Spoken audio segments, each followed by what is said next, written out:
Morning, everybody. Sorry I'm a few minutes late. Good morning, and welcome to our hearing to discuss 4 very important legislative proposals to address and advance our nation's nuclear energy policy. You know, as we've heard throughout Congress, our nation's international nuclear leadership is eroding. Last week, a report by Bloomberg New Energy Finance found that nearly a quarter of our nation's fleet of nuclear power reactors are at risk of early closure in the next couple of years. These 24 at-risk reactors total over 6% of the total electricity generated in the U.S., about how much electricity is consumed in Michigan and Illinois combined. And if we're going to get serious about an all-of-the-above energy strategy and the value of a diverse, clean energy portfolio, the implications of this threat cannot be ignored. So the decision to close a nuclear power plant is irreversible. We know that. Reactors cannot be relicensed to produce power once they cease operation, and if the projected retirement of nuclear energy is realized, the fleet's significant loss will lead to a ripple effect throughout the nuclear supply chain. Fuel cycle facilities that underpin both commercial and national security needs lose critical capacity, and technology services that provide world-class simulation to modernize and maximize nuclear safety will look to other global markets that have growth potential. The next generation of nuclear engineering and scientists would dry up as educational institutions can no longer continue to support the necessary facilities and programs. International leaders in the nuclear field made clear to this subcommittee a couple months ago that these cumulative repercussions will weaken our national security standing and, if it continues, would require a generation of sustained federal commitment to rebuild. But I don't see that the outcome is inevitable. The thoughtful proposals that we're going to examine today provide directed solutions to address these multifaceted challenges. H.R. 1320, sponsored by Representatives Kinzinger and Doyle, bring budgetary discipline to the NRC and improves transparency and predictability for civilian nuclear companies. Under current statutory requirements, the NRC recovers about 90% of its total budget from NRC licensees. As a result, my Southwest Michigan ratepayers help fund the NRC to regulate, license, and oversee the commercial nuclear industry.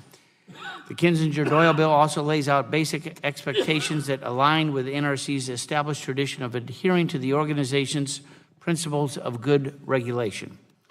Congressman Johnson's discussion draft discusses the global competitive challenges for the nuclear supplier community. When provided a level playing field, I am confident American know-how and technological leadership is the best in the world. However, nuclear companies backed by foreign governments, which don't necessarily share our values, artificially subsidize our competition. So the motivation behind these actions is clear. Mr. Johnson's bill will improve the ability of our companies to compete and win in international markets. Imagine designing a new car that is cheaper, safer, and gets triple the fuel mileage from anything that we see on the road today. But when the vehicle is ready to hit the road, there's just no gas to fill up the tank. Nuclear innovators face just that challenge. Advanced nuclear technologies offer a wealth of promising benefits. However, for these designs to become reality, a certain amount of advanced nuclear fuel must be available for the first movers. Congressman Flores' legislation helps address this obstacle by directing DOE to undertake specific actions to provide what is known as high-assay, low-enriched uranium. The time to begin addressing this problem is now in order to have the advanced fuel available when it's needed. The fourth bill, bipartisan legislation from Congressman Hudson, Peters, Wilson, and Norcross, directs the Secretary of Energy to identify the key components for a pilot program that could capture the energy security benefits of future nuclear technologies to support critical national security infrastructure. This morning, we're going to hear from Department of Energy on the first panel, including the Office of Nuclear Energy and Nnsa, and we're also going to hear several expert perspectives on the second panel. I look forward to that discussion. And at this point, would yield to the ranking member of the subcommittee, Mr. Rush from Illinois. I want to thank you, Mr. Chairman. Mr. Chairman, thank you so much for holding this important hearing today on legislation addressing the development, regulation, and competitiveness of advanced nuclear technologies. As I've stated many times before, Mr. Chairman, I subscribe to an all-above energy portfolio, even as we move toward a low-carbon energy economy. I've also stated on many occasions that I believe nuclear energy must play a vital role as a source of safe, reliable, low-carbon power that can help us meet the energy and environmental needs of the 21st century. I look forward to working with the majority as we proceed through regular order, and I believe that we may be able to come to a strong bipartisan agreement on most, if not all, of these bills. Today, Mr. Chairman, I support the discussion draft authored by Mr. Flores of Texas, which would simply direct the Secretary of Energy to establish a program to support the availability of high-assay, low-enriched uranium, or HALEU, for commercial use. We have learned that there are several companies looking to design and license advanced nuclear reactor technologies utilizing uranium-235 isotopes enriched at levels greater than 5% and less than 20%. Some of these companies identify significant challenges associated with assessing HALEU, and I believe Mr. Flores' discussion draft will address some of these concerns and make HALEU more accessible with the right safeguards. I also support, Mr. Chairman, the discussion draft authored by a group of bipartisan members, including two from this subcommittee, Mr. Hudson of North Carolina and Mr. Peters of California. This bill would require the Secretary of Energy to develop a report on a pilot program to site, construct, and operate microreactors at critical national security locations. Mr. Chairman, I'm also inclined to support some of the objectives of H.R. 1320, which will amend the NRC's fee recovery process associated with the Advanced Reactor Regulatory Framework, while also limiting the total funds available for corporate support costs and capping fees on operating reactors. However, Mr. Chairman, I do have some concerns regarding the bill's provisions, potentially repealing licensing restrictions to foreign governments. I also want to better understand the implications of repealing requirements for mandatory hearing while also implementing specific timelines to review final environmental impact statements and how these changes might impact public input. Finally, Mr. Chairman, I also look forward to engaging today's witnesses on the discussion draft sponsored by Mr. Johnson of Ohio. This bill would, among other things, revise DOE's review of Part 810 process by expediting procedures for transferring civilian nuclear technology, including to foreign powers. Mr. Chairman, this proposal comes against the backdrop of the current administration's decision to renege on the U.S. commitment in the Iran deal, while also moving forward on potential talks with North Korea's volatile dictator on denuclearization issues. So I look forward to engaging today's distinguished panel on both the timing and the necessity of this legislation, as well as identifying possible unintended consequences. I want to thank you, Mr. Chairman, and I yield back the balance of my time. Chair recognized for an opening statement the chair of the full committee. Morning, Mr. Gentleman Chairman. from Oregon. Thanks for holding this hearing. This is really represents an important component of our Department of Energy effort at modernization. The bills we'll examine today provide key ingredients to enhance a core national security and energy security mission for the department and of the nation, promoting safe and peaceful use of nuclear technology. It's really important. When Congress first authorized the commercial application of atomic energy in 1954, it declared the, and I quote, "development, use, and control of atomic energy shall be directed so as to promote world peace, improve the general welfare, increase the standard of living, and strengthen free competition in private enterprise," close quote. That policy remains as relevant today and as important as ever. By any measure, atomic energy has already brought tremendous benefits to the nation. It's provided a baseload, emissions-free source of electricity that has powered homes and industry over the last half a century. It's provided an infrastructure for our national and international security, from the technologies and fuels for our nuclear navy to the safety and security for civilian nuclear power the world over. However, as everyone on this panel knows well, a confluence of factors, abundant natural gas, power market designs, economic and regulatory burdens have inhibited the nation's nuclear energy over the past decade. So the challenge confronting policymakers is how to preserve the beneficial use of atomic energy for future generations. The thoughtful, targeted legislative proposals today, I think, are a really good start. A bipartisan bill from Representatives Kinzinger and Doyle establishes reasonable and predictable timeframes for regulatory decisions so companies like Oregon-based NuScale Power can develop business plans to commercialize new nuclear technologies while also protecting future consumers from high regulatory costs. The many regulatory requirements imposed by the federal government on special nuclear material are understandable due to the risk associated with unsecured radioactive sources, but this presents barriers to new market entrants, too. Congressman Flores' discussion draft will spur innovation by providing a solution to advanced nuclear fuel needs.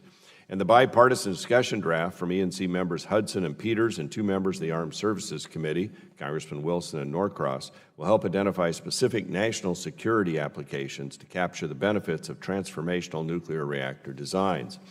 For example, Idaho National Laboratory's remote location and critical defense programs may be an ideal location to construct and operate a resilient nuclear reactor. And lastly, Congressman Johnson's discussion draft will help reduce barriers to competition facing our domestic manufacturing, vendors, and nuclear service companies. This is a critical conversation for this subcommittee and one not to shy away from. This morning's witnesses bring both extensive experience in public service and business acumen, and we thank you both for being here. I want to welcome Dr. Brent Park, the recently confirmed Deputy Administrator for Defense Non-Proliferation at the National Nuclear Security Administration. Dr. Park is responsible for critical national security programs to keep America safe. Dr. Park's joined on the first panel by Ed Mcginnis from DOE's Office of Nuclear Energy, so we appreciate your being here. And the second panel this morning includes Melissa Mann, the president of Urenco USA. Urenco is the only domestically located NRCC licensed facility to enrich uranium for commercial use. Ms. Mann brings a wealth of insight to this discussion on behalf of the U.S. nuclear supply chain industry. And Southern Nuclear has assumed the leadership mantle on behalf of utilities to assess and develop advanced nuclear reactor designs. Nick Irvin leads those efforts for Southern Company and offers a hands-on testimonial of the rigorous process underway across the country to seek regulatory approval for promising first-of-its-kind technologies. I also want to welcome back Jeff Merrifield, who has testified in this room many times, going back to his tenure as an NRC commissioner. He's now practicing law with a focus on advanced nuclear reactors and strategic counsel to energy companies. Jeff provides an abundance of experience to inform today's discussions. There remains tremendous promise for America's nuclear technology, and we can ensure that the promise through legislative reforms reflective of our committee priorities to put consumers first, advance innovation, protect national security, and spur competition. I believe the 4 bills today align with those priorities. So I look forward to and thank our members on both sides of the aisle for coming together these initiatives, and I'd be remiss if I didn't also thank the committee and especially Mr. Shimkus for the effort to get us a permanent and interim nuclear waste storage facility up and running. He and I won the pool on the vote count in the House. We both independently predicted 340 votes would be achieved, and that was the number. Now we just need, 100 in the Senate, maybe 98 would do. So with that, Mr. Chairman, we remain committed to moving forward on this energy front, and I return the balance of my time. I know. Chair would recognize the ranking member of the full committee, Mr. Pallone, for an opening statement. Thank you, Mr. Chairman.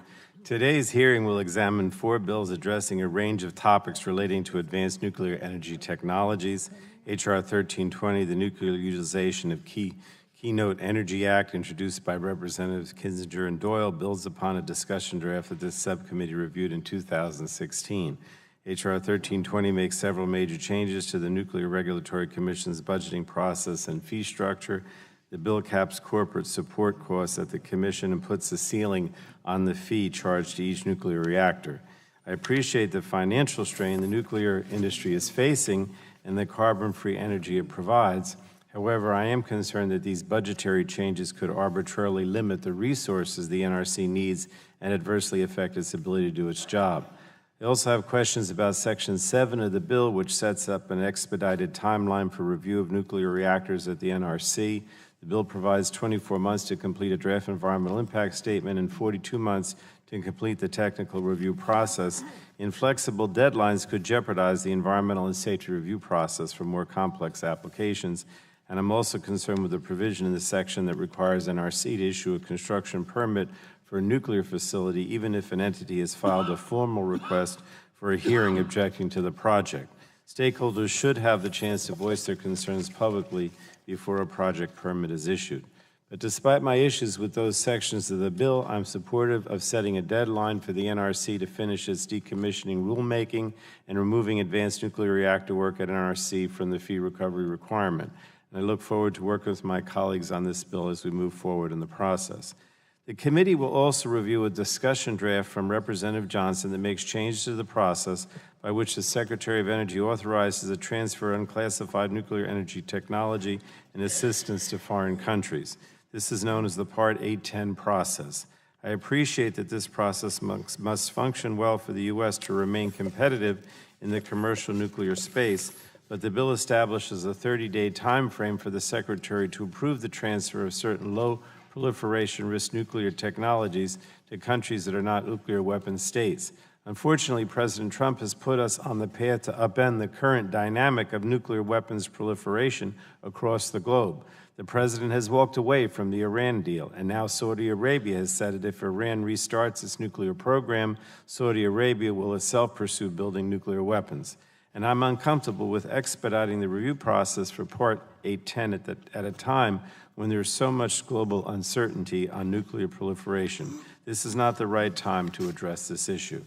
Next, the committee will consider a discussion draft from Representative Flores to accelerate the availability of high-assay, low-enriched uranium. This is the fuel needed for the most advanced nuclear reactor designs. It's not commercially available today. In order to ensure the fuel is available for advanced reactors once they're licensed and ready to begin producing electricity, the federal government will need to coordinate efforts within agencies and with the commercial nuclear sector. This is a worthy effort, and I look forward to working with the majority on this proposal. And last, we have a discussion draft that directs the Departments of Energy and Defense to develop a report evaluating the resiliency benefits of siting microreactors at critical DOE and DOD infrastructure sites. I believe this report will provide the committee with valuable information and commend Representative Peters and Hudson, as well as my New Jersey colleague, Representative Norcross, for taking up this important issue. And finally, I do want to thank Priscilla Barber, who has provided invaluable support over the last year as an Energy Fellow on the Minority Committee staff. Priscilla is finishing her fellowship tomorrow, and I wish her well on her future endeavors. And then I would like to yield a minute to Mr. Doyle. Thank you, Mr. Pallone, and thank you, Mr. Chairman, for holding this hearing today. I appreciate the opportunity to discuss nuclear energy, which is a critical component of our nation's energy portfolio. Nuclear energy provides nearly 40% of Pennsylvania's electricity and employs thousands of skilled workers in Pennsylvania. This carbon-free, reliable baseload power is also an important factor in meeting our climate goals, which is why it's necessary to work collaboratively to address the issues confronting the nuclear industry. I want to thank my colleague, Congressman Adam Kinzinger, for his leadership in introducing H.R. 1320, the Nuke Act. This bipartisan legislation would take important steps to modernize the NRC's fee structure, study new opportunities for additional regulatory certainty, and look to future reforms that will ensure the NRC can continue to effectively protect public health and safety. I would note that this legislation was originally entitled the Nuke PA Act, so I appreciate that the name has evolved so that it no longer poses a threat to the state of Pennsylvania. Mr. Chairman, with that, I thank you and yield back. Gentleman's time has expired. We're now ready to start our distinguished panel's testimony. We welcome Brent Park, the Deputy Administrator for Defense Nuclear Non-Proliferation at the Nnsa, and Ed Mcginnis, Principal Deputy Assistant Secretary for the Office of Nuclear Energy at DOE. So welcome both. Thank you for submitting your testimony in advance. It will be made part of the record in its entirety, and we'd like you to spend 5 minutes each, and no longer than that, to discuss the summary, and at which point we'll go to questions. Dr. Park, we'll welcome you first. Good morning, Chairman Upton, Ranking Member Rush, members of the subcommittee. Thank you for the opportunity to provide views on behalf of the Department of Energy's National Nuclear Security Administration on the proposed pieces of legislation. I appreciate the ongoing bipartisan efforts to address our nation's energy challenges. First, I would like to discuss the potential for DOE to establish and carry out a program to support the availability of a high-assay, low-enriched uranium, so-called HALEU. And Nnsa fully agrees with the committee that availability of HALEU is important and recognizes the need that the industry has expressed for researching and developing new HALEU fuels.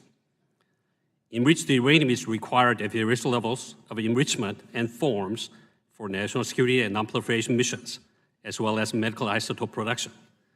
Since the United States no longer has an uranium enrichment capability for these missions, the nation relies on inventory of highly enriched uranium material that is downblended to meet the enriched uranium requirements identified above. However, our supply is finite and at present irreplaceable.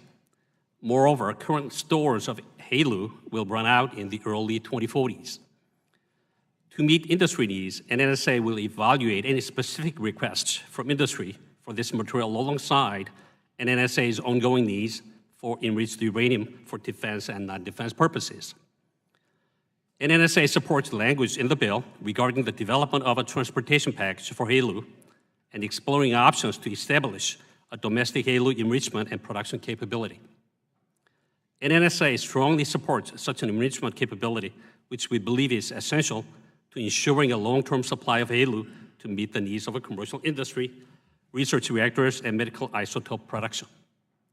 The second bill with Nnsa components for discussion today pertains to DOE's authority under 10 CFR Part A10 to regulate exports of U.S. civil nuclear technology and assistance for peaceful purposes. Overall, this draft legislation will deliver useful and practical improvements to a regulatory process that is important to America's national security and economic prosperity. We appreciate the opportunity to come before you today, as well as continue the discussion with your staff on any issues that may arise. The department seeks to ensure the highest non-proliferation standards are applied globally in such a way as to facilitate U.S. exports. The burgeoning international nuclear energy market provides a significant commercial opportunity for U.S. nuclear industry, and the export of U.S. nuclear technology plays a large role in making sure U.S. industry remains an active player in the market.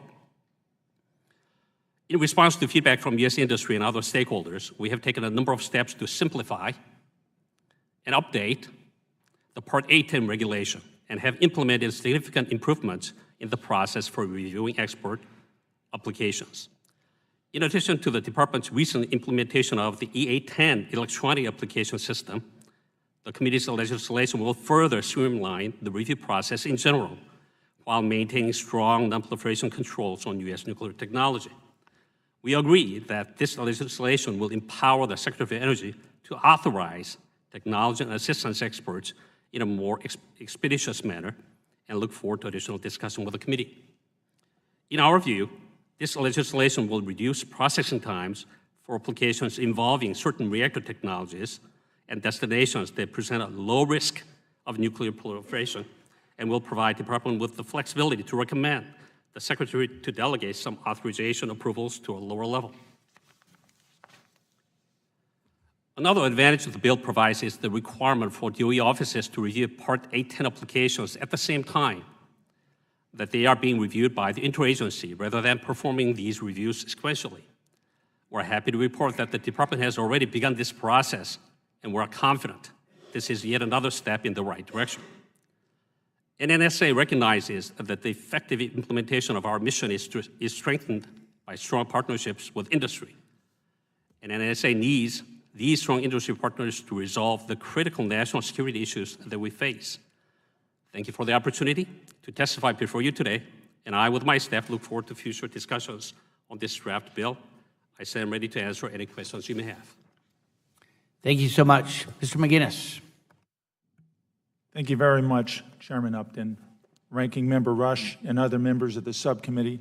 I am very pleased to appear before you today to discuss legislation addressing advanced nuclear energy technologies, including high-assay, low-enriched uranium, which I will refer to in shorthand during my testimony as high-assay LEU. Although the administration is still evaluating your bills and has not taken an official position at this time, the Department greatly appreciates the committee's interest in these topics and recognizes the potentially very important role high-assay LEU may well play in meeting our nation's energy and national security needs. Over the last 7 decades, the nuclear energy capabilities pioneered by the United States have served and supported our nation's energy security and, in turn, national security. In recognition of this vital role, a White House-led review of U.S. nuclear energy policy is underway, and we're already beginning to take steps to revitalize and expand our civil nuclear energy sector. The outcomes of the civil nuclear review will inform our approach to revitalizing this critical sector. While our nation's nuclear infrastructure, supply chain, and manufacturing base have been significantly degraded, the United States still leads the world in other key areas of nuclear energy. In fact, we believe the most mature, advanced U.S.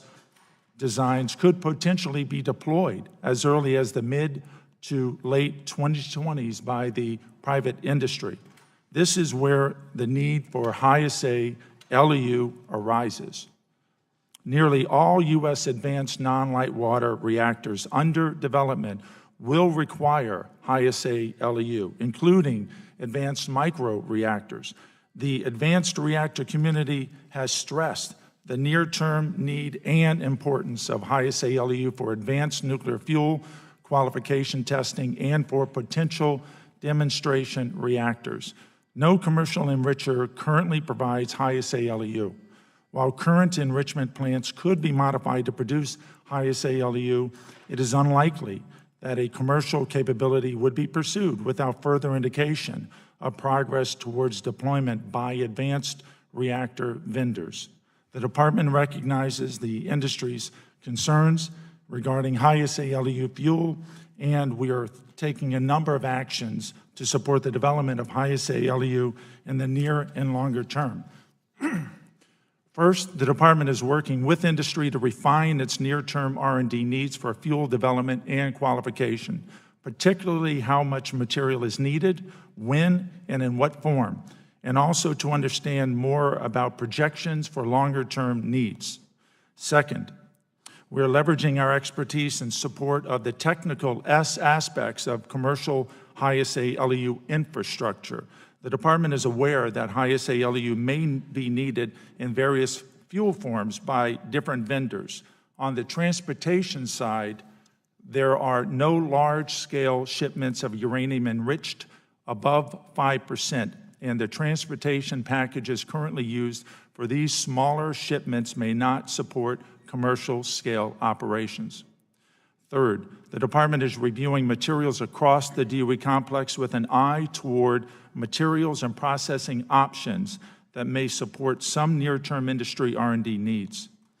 Once industry needs in terms of quantities, forms, tolerances for impurities, and timing are known, the department can then evaluate specific requests from industry for material alongside our ongoing needs for research, reactor fuel, and medical isotope production.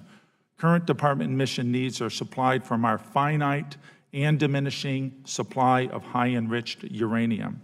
In conclusion, the department is working closely with U.S. nuclear innovators to define the challenges to bring the next generation of advanced nuclear reactors and power into the marketplace, and are embarking on a number of actions to support the development of a commercial fuel cycle for high-assay LEU. We look forward to working with Congress, including in particular the subcommittee here, industry, and our partners across the department on defining and exploring high-assay LEU issues now and in the future. And finally, I would just like to say that we greatly appreciate the work and focus of this subcommittee on such important matters to our nation's energy and national security. Thank you very much. Well, thank you both. I appreciate your kind words. We do try to work in a bipartisan way on virtually all the things that we move through this subcommittee, and we look forward to working with you. I would say, as we talk about these bills and the sponsors are here, we intend to move these bills, and there is a legislative process. We want your input. I know that you've not taken a formal stand, a SAP, on either of these, but we'd like your technical assistance, but also your continued input as these bills begin to move through the process. So if you can take that back to your department heads, that would be great. Couple of quick questions from my vantage point. You know, we know that according to the EIA and World Nuclear Association data, there's presently about 50 nuclear reactors under construction around the world, mostly in Asia. There's about 150 to 160 reactors on order or planned, and upwards of 300 that have been proposed. Almost all of that growth is in Asia and the Middle East, with a little bit in Russia. Not a lot here in the U.S., I think primarily because of the cheap natural gas. We're seeing big advancements there in terms of new permitting. I've got a facility in my district that looks to break ground a little bit later this fall, and I've got a nuclear electric plant that's looking to phase out now over the next couple of years, the Palisades plant, and more power will have to be generated by other sources, whether it be renewable gas, that type of thing.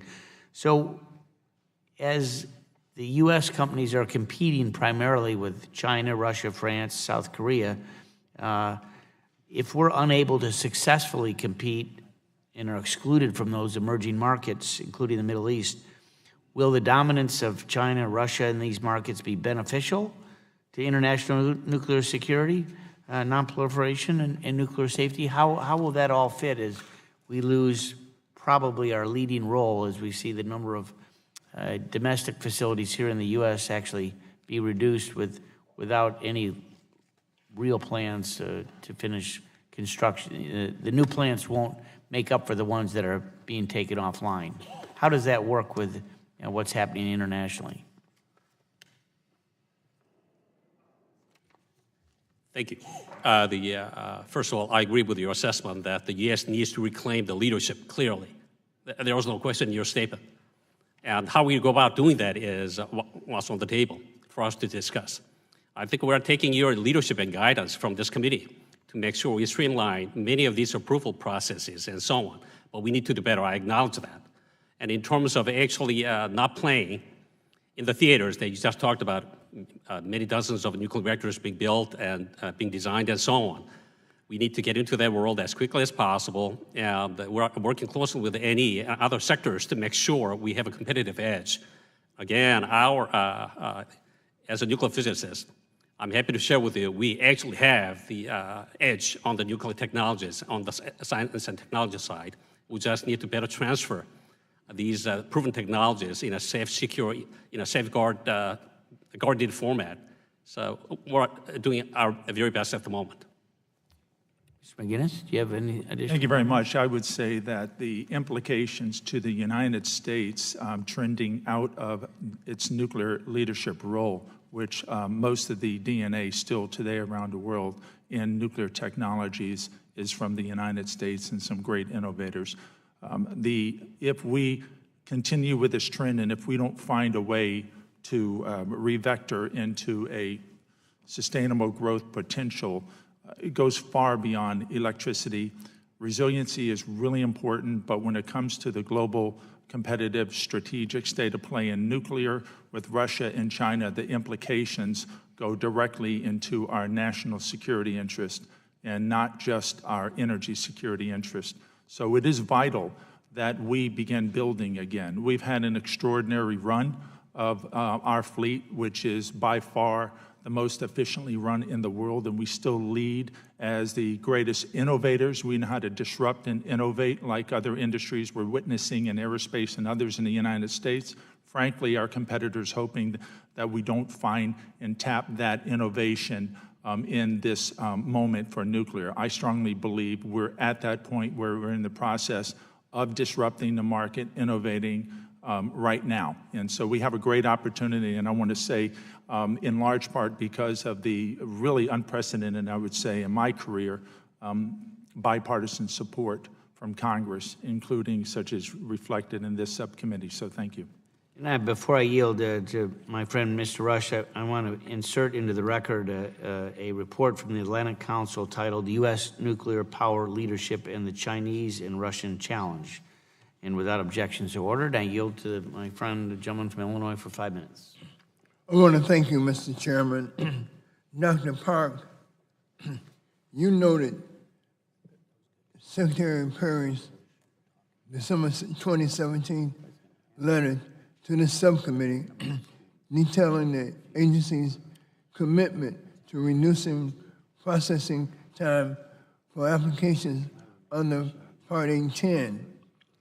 You state that DOE and Nnsa have already made significant progress in improving the efficiency and transparency of the Part 810 regulatory regime by implementing the Part 810 Process Improvement Plan.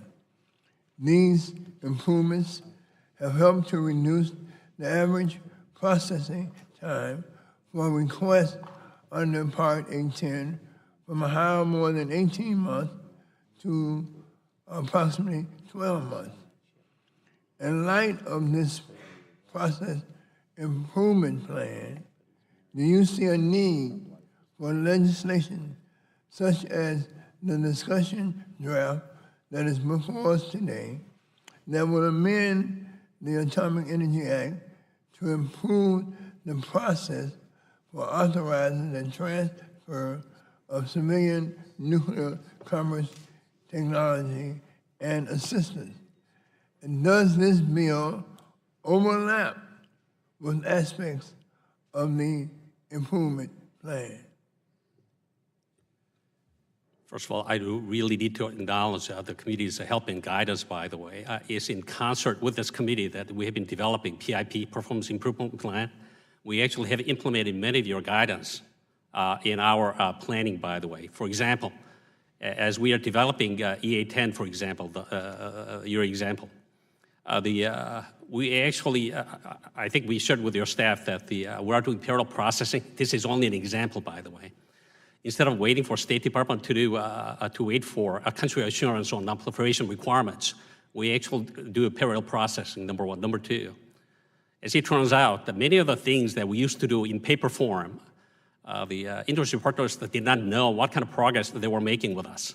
But through EA10, for example, they are able to have a transparency into where their package is for you, and kind of ask us how to speed things along and so on. There are a lot of improvements that we have made. We still need to do more, but again, there are enough of a positive signs. Yesterday, I asked my staff to give me statistics on what kind of usage we have on EA10.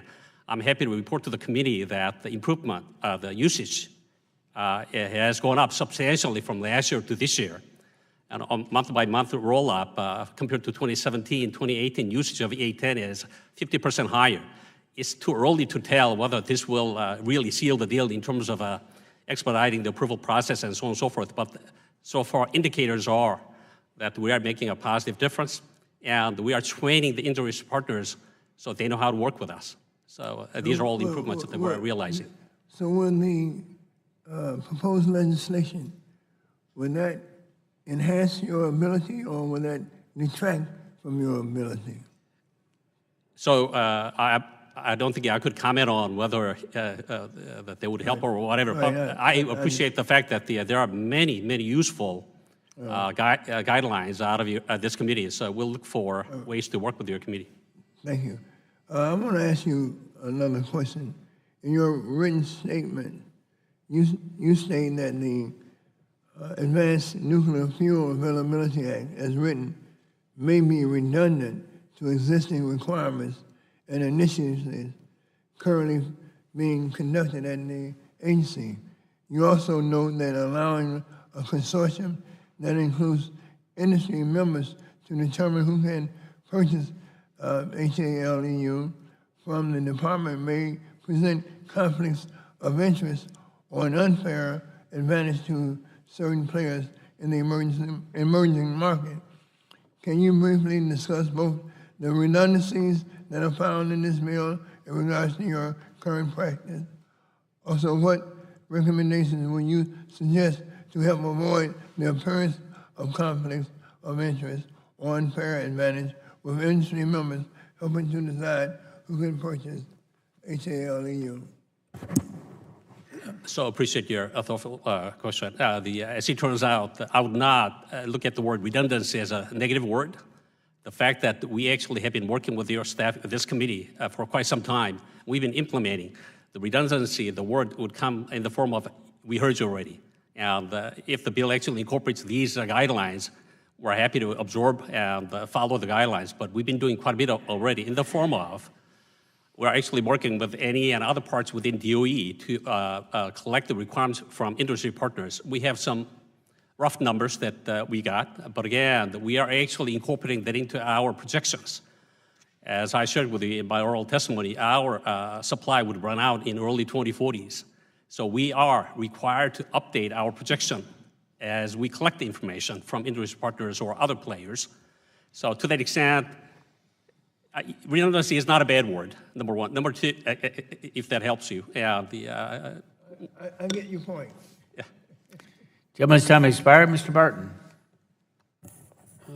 Thank you, Mr. Chairman. I don't have too many questions. My primary question is about the discussion draft by Congressman Hudson, Wilson, Norcross, and Peters about these micro reactors at Department of Defense facilities. I'm not real sure what a micro reactor is, so I want a definition, and I also want to know who would have jurisdiction. Would it be the Defense Department, or would it be the Energy Department? Thank you very much for that question. Micro reactors, depending on who you talk to, define it by the power level, and one conventional range is 1 to up to 10 megawatts electric. Some companies are defining it 1 to 30 or even in the kilowatt range. But it is smaller, lower level than what is a conventional small modular reactor, number one.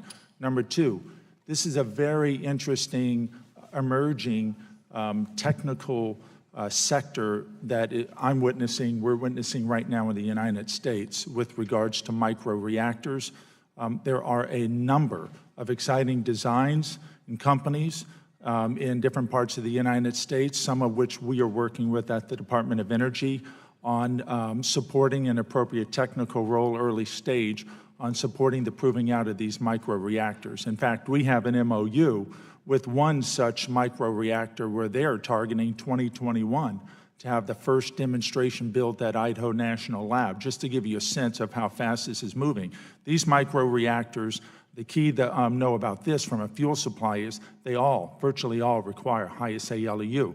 maybe smaller amounts, but if they prove out their business line, they would be selling many of them. Now, on the question of the Department of Defense and Department of Energy, what I can say is that we are certainly working with the Department of Defense. We are in communications with them. We are sharing our information and know-how on micro-reactors with the Department of Defense. More than one part of the Department of Defense, we are sharing information with them from the infrastructure side, the Assistant Secretary, as well as from Army. And we see, frankly, great potential, significant potential with regards to the role and value of micro-reactors. And I think, frankly, this could be one of those surprise, disruptive, very positively disruptive sectors that may catch a lot of us by surprise in a very good way. And I'm excited about it. I yield back, Mr. Chairman. Mr. Peters. Thank you, Mr. Chairman. I appreciate having this hearing today. Nuclear energy technologies are an important part of increasing our zero-emission energy sources. We need this energy generation and the clean air standards it can help us achieve. And for these reasons and many more, I've supported research and development of next-generation energy technologies, particularly advanced nuclear development and small modular reactors. And that's why I'm with Mr. Hudson, one of the lead sponsors of a draft bill before us today, and I appreciate his work on that. Our bill would direct the Department of Defense and Department of Energy to work together in analyzing how microreactors can bolster energy resiliency for national security. In my home district in San Diego and in the nearby region, we've piloted microgrids at Marine Corps Air Station Miramar. We've tested battery generation rucksacks at Camp Pendleton and performed other energy development project partnerships between the Navy and the University of California at San Diego.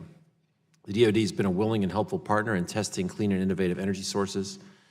It's not because they're tree huggers or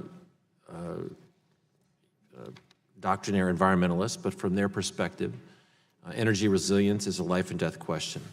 For instance, the fewer batteries that Marines have to carry, the more ammunition they can take in their pack, and that could be what saves their life in a firefight in a faraway country. It's a stark reminder of how energy resilience is critical. I think the partnership in this bill makes sense and hope to see it advance quickly.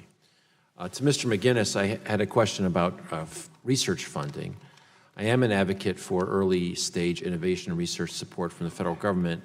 And I wanted to just give you an opportunity to say if you think we're missing any areas of nuclear research and innovation where we need to bolster that investment.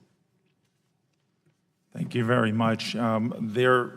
As indicated, we are in the process of revitalizing our nuclear energy sector. We've made it clear that we've experienced great degradation, frankly, including in our test capabilities, whether it's not having fast neutrons for a fast spectrum reactor to be able to test those key components for the next class of reactors coming in, or advanced fuels, or whether it is other technical capabilities that we need as a key element of our nuclear sector. So I can say, first of all, that the authorization language that we have seen to date and also the appropriations has been very important to support our efforts to revitalize. We don't just rely on Idaho National Lab, although Idaho National Lab is a flagship lab for nuclear energy. We're relying on Oak Ridge. We're relying on many of the others in Lawrence Livermore and other labs. But if we are going to get back in the game, we have got to get our fuel cycle R&D test capabilities back to where it belongs, back in a robust area. We're on a good trajectory now, and all I can say is strong support is greatly appreciated as we work with a private-public posture where we are finding that sweet spot to support and dispatch the technical challenges that with our labs and our capabilities that our U.S. industry can most benefit from. So thank you very much for the support, and we stand ready to follow additional laws that may come in that you're moving through. Maybe I'll just explore a little bit more kind of what areas you might see us investing in, what are the particular areas in nuclear that you think offer promise? One is, of course, the fast test capability is very important. Having testing capabilities for the new class of reactors. We're seeing a lot through our new industry funding opportunity mechanisms where it also becomes an opportunity to hear from industry where they most need us.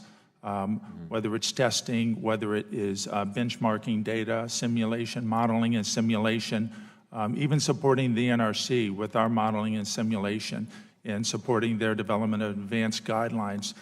Frankly, industry needs us to support them in the data and benchmarking as they go through certification. That is one of the biggest challenges for our new innovators. But also having the testing capabilities, just continuing to support our reinvestment in establishing our test capability for both the front and back end and for reactors, fuels, and also very important, if not most important, is our efforts to support the continued life and longevity of the fleet of reactors operating in this country now. Thank you very much, and thank you, Mr. Chairman. I yield back. Mr. Shimkus. Thank you, Mr. Chairman. Mr. Mcginnis, I have a lot to go through, so let's be efficient with our time if we can. Are you aware of an enrichment facility located in Eunice, New Mexico? Yes, indeed. Is that enrichment facility licensed by the Nuclear Regulatory Commission? Yes, indeed. In order to meet future demand for high-SA, low-enrichment uranium, is that facility capable of making the material for commercial use if the facility secures the appropriate modification to its NRC licensing basis? I believe yes. Are you aware of a recent GAO report that found DOE's cost estimate to develop new enrichment options lacked credibility because it was not well documented or accurate? I'm aware of the GAO report in general. And have made no judgment on being aware of the GAO report as far as accuracy? I'd have to get back with you on the specifics on my view on that.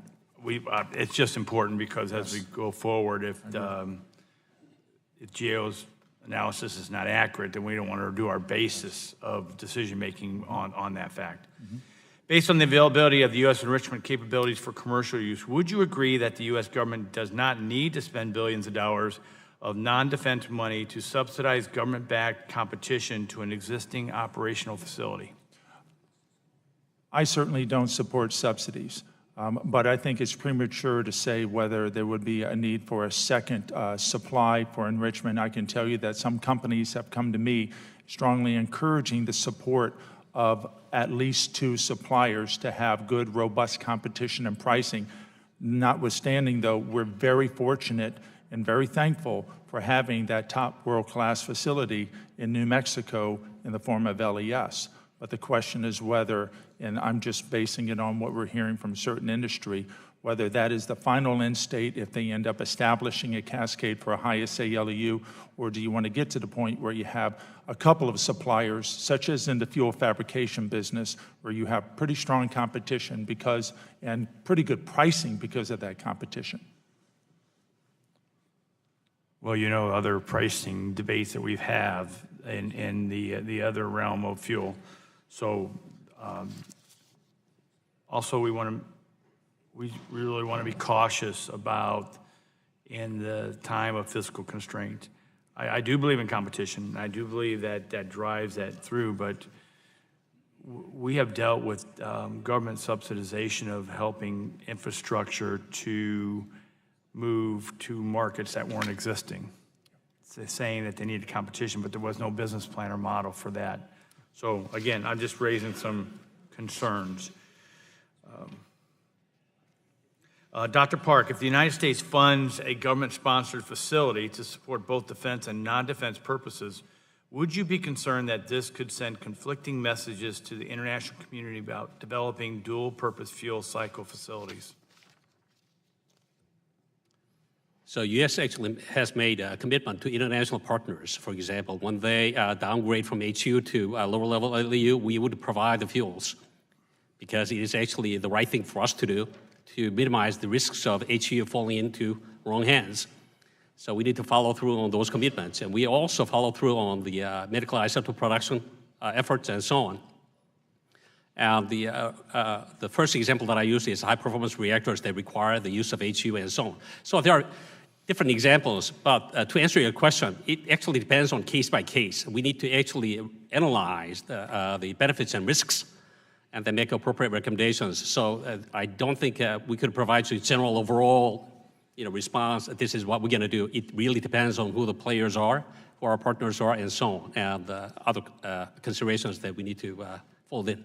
Yeah, and I was listening carefully to my colleague, Scott Peters from California, and when he was asking really to Mr. Mcginnis, what other things, he was trying to reach, what other things should we be looking at? My point would be we need to look at the front end here to address the international concerns and the commitments, but also the government being involved in an area where we may not need to be involved, and how much of those non-defense dollars, which are always we're scrambling for, goes to that when there's an available, looks like there'll be an available commercial production facility already in place. So those are my concerns. We've aired them out now publicly. And with that, Mr. Chairman, thank you. I'll yield back my time. Gentleman yields back. Chair would recognize the gentleman from California, Mr. McNerney. Thank the chairman. Just last week, Mr. Flores approached me and asked me if I would support his bill on HILU. And I think it's a good bill. I'm glad to do that. Although I do have a concern about proliferation. I think that's something that we all are worried about. The world has changed in the last few months, and I'm worried about where we're going to be going with additional capabilities, especially if it's in the commercial sector. Could you address that, Mr. Park?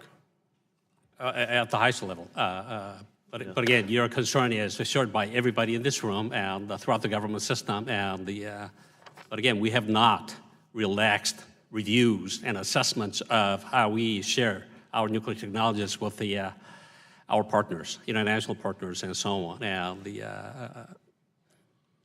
does it worry you to have the more commercial control of that information?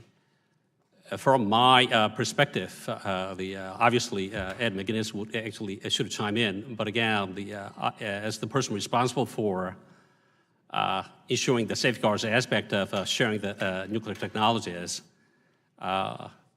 we just have to evaluate the whole big picture, and it's a balancing act.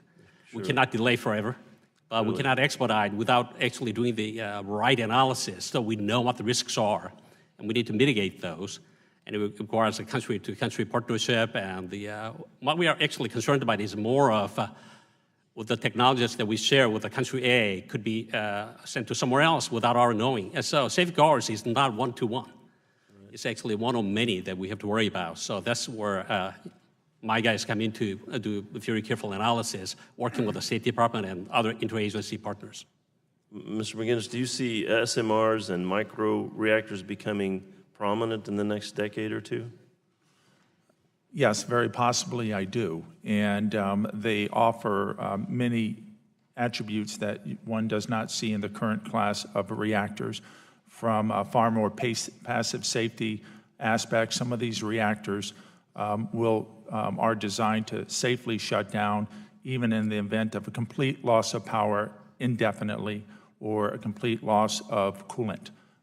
Some of these reactors, micro and others, reactors are smaller source term, more manageable. Some of these have life of core, where you do not need refueling, such as every 18 months for a fuel reactor, so for a large reactor.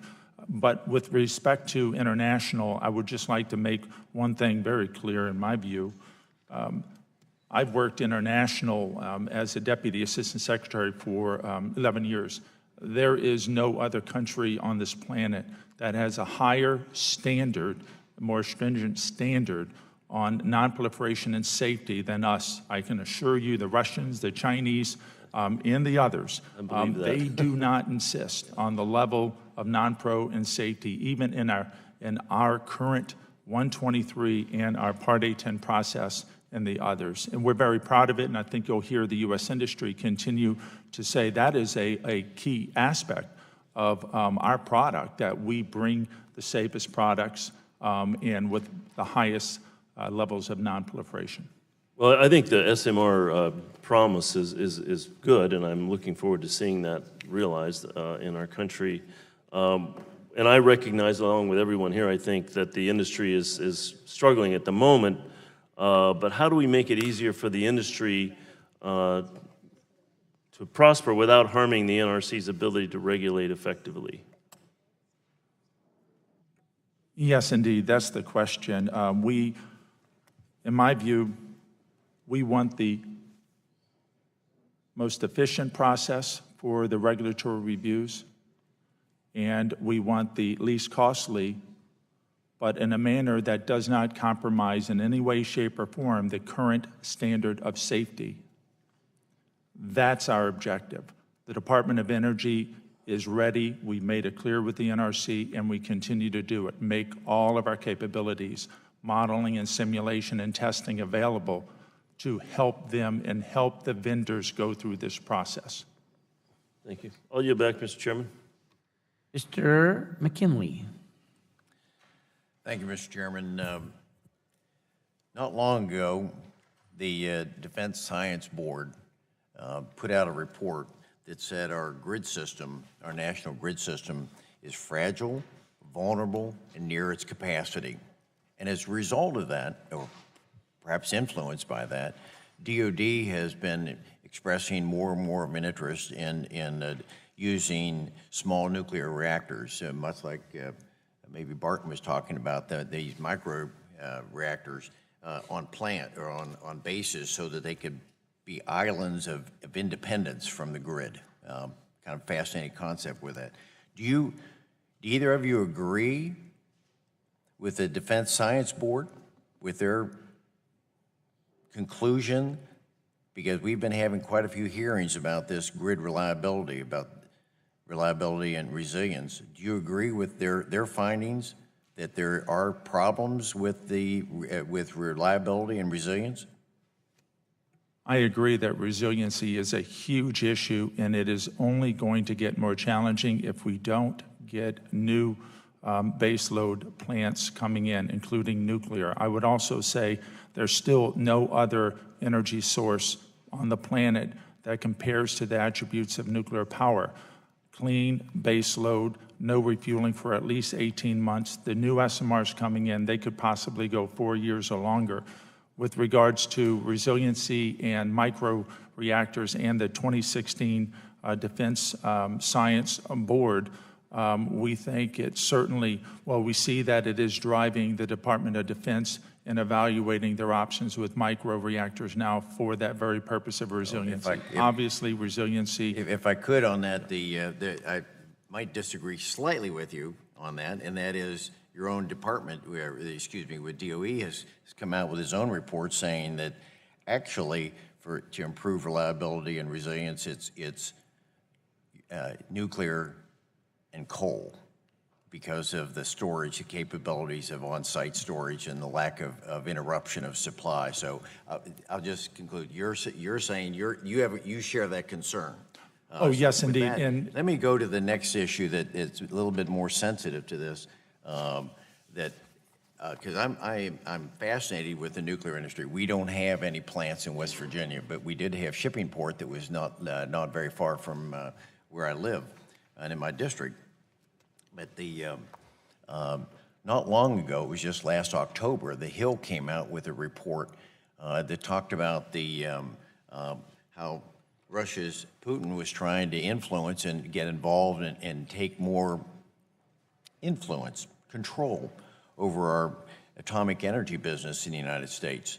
And he was using, according to the article, there was litigation over bribery, kickbacks, extortion, and money laundering, all that took place in and around the sale of uranium-1, and how CFIUS apparently dropped the ball and allowed us to lose a lot of control of our uranium. So with this issue of nuclear energy, how do we restore the confidence that we're not allowing a foreign entity like Russia to influence our nuclear energy field? Given the history there, and I'm curious, what's taken place internally to reverse the damage that was done under the previous administration as a result of this? I would say, first of all, it's very important to have a diversity of supply. In the United States, there's about 5% of the uranium that comes from U.S. uranium miners. That is an historic low. For enrichment, apart from LES, again, which we appreciate for an enricher in the United States, but the fact is we have 0 American-owned enrichers. With regards to supply, between 17 and 20% of all the enrichment that comes into our nation's 99 reactors comes from Russia. There's a suspension agreement that limits them to go where they cannot supply more than 20%. That suspension agreement is slated to end in 2020. The Department of Commerce is following that very closely. I can't speak to the details of what you said, but I can say that it's very important for us to have a balanced and diverse supply, including strong supply capability for the front end, as was mentioned, for fuel supply in this country. Just given that my time's expired on it, so I'm just going to ask you if you could please, could you stop by my office? I'd like to have more of a conversation about this, of how what are the next steps that need to be done. Thank you, and I yield back. Please do. Mr. Green. Thank you, Mr. Chairman and Ranking Member Rush, for holding this hearing. We're discussing these 4 important bills that deal with various aspects of domestic nuclear energy. As a fuel source, nuclear energy generates 20% of our domestic power and constitute over 60% of the country's clean energy.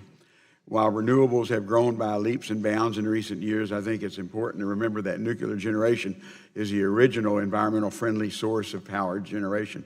While most of our fleet is under strain from economic factors, the legislation we're discussing today has the potential to reshape our focus and bring our nuclear fleet into the 21st century.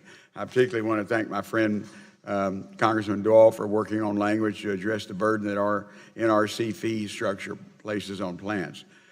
Mr. Park, Mr. Mcginnis, thank you for being here today. I'd like to talk about my friend Mr. Flores' bill, the Advanced Nuclear Fuel Availability Act. This legislation is aimed at addressing many of the challenges faced by the high-assay, low-enriched uranium fuel, HALEU, or HALO, I don't know how in my Texas accent. Mr. Park, would you talk about enriching process is different compared to the typical uranium? If you're talking about HALEU or HALEU, right now, the only way we can do it is by downblending from the H2 stockpile that we have. And right now, we can only reach up to 5%, and the HALEU is over 5%, below 20. So you need more work to get to HALEU, yes.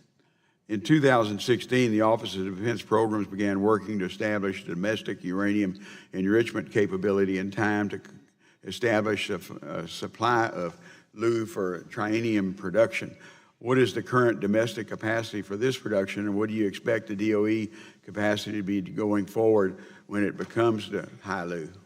So right now, our current projection is we will run out of tritium production capacity in about 20 years or so from today. 2038 is the projected timeline.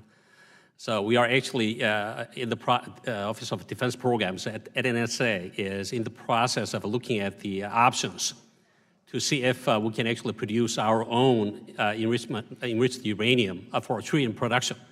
And what we're looking for is if industry partner working with Ed Mcginnis and others could actually share with us their requirements, it might be possible for us to fold in that requirement on top of DOE. So we're actually very anxious to look for partnership opportunity with the industry partners because it is in progress. What are the challenges does the transportation of this highly enriched uranium lead to in comparison with the typical levels of enrichment? So obviously the 5% is a LEU, and when you go to higher level enrichment, it requires a totally different containers, transportation methods, and so on and so forth. And the quantity, and this is worth pointing out, and I'm going to hand it over to Ed to talk about this. Quantity we are potentially facing is much larger than we ever faced. So it requires different look and a little bit of R&D on top of everything. Mr. Mcginnis? Yes, indeed. In fact, transportation is key. I would like to express appreciation for this subcommittee and the bill to address the issue of transportation.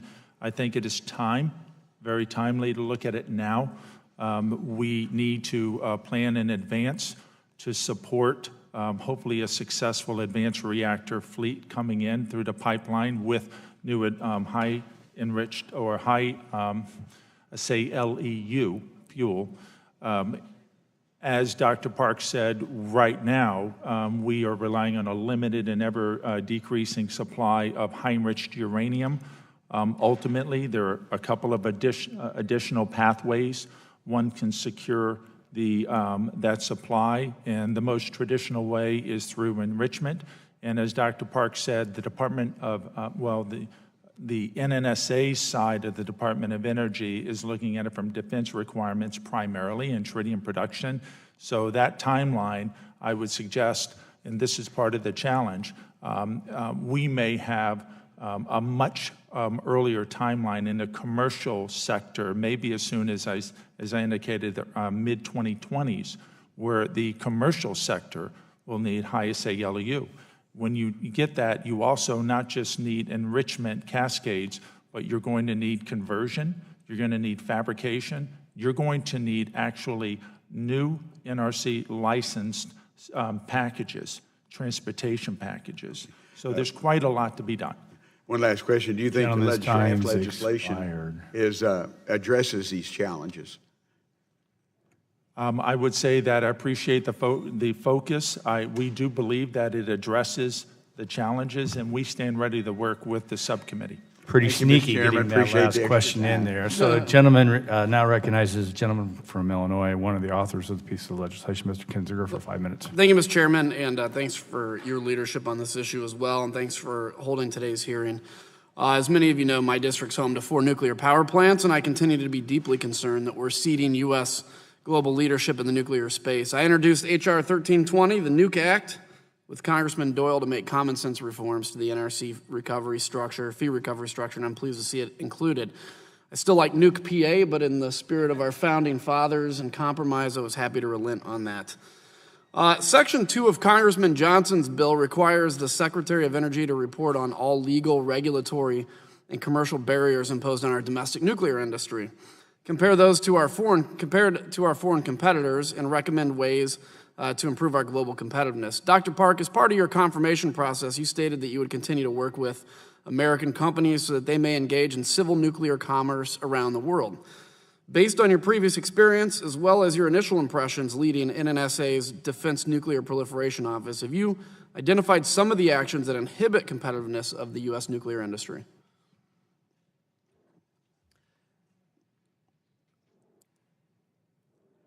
So the standard practice has been that we, as I mentioned a little earlier, we look at the big picture and we do the best we can. And now the challenge is that the world is evolving so fast. As it was stated, I mean, the last 4 months alone, the world changed. And that there are new actors coming in to have more nuclear power and so on and so forth. And I need to recognize the fact that our policies and procedures and processes are a little bit behind time at times, and that we need to find a way to accelerate and make it more meaningful so that we can apply the latest standards. So I would not necessarily call that a deficiency. That's how system works. But at the same time, I appreciate your involvement and committee's engagement so we can actually better implement the guidelines you might give to us. Thank you. Mr. Mcginnis, you previously led the DOE's Nuclear Energy International Program.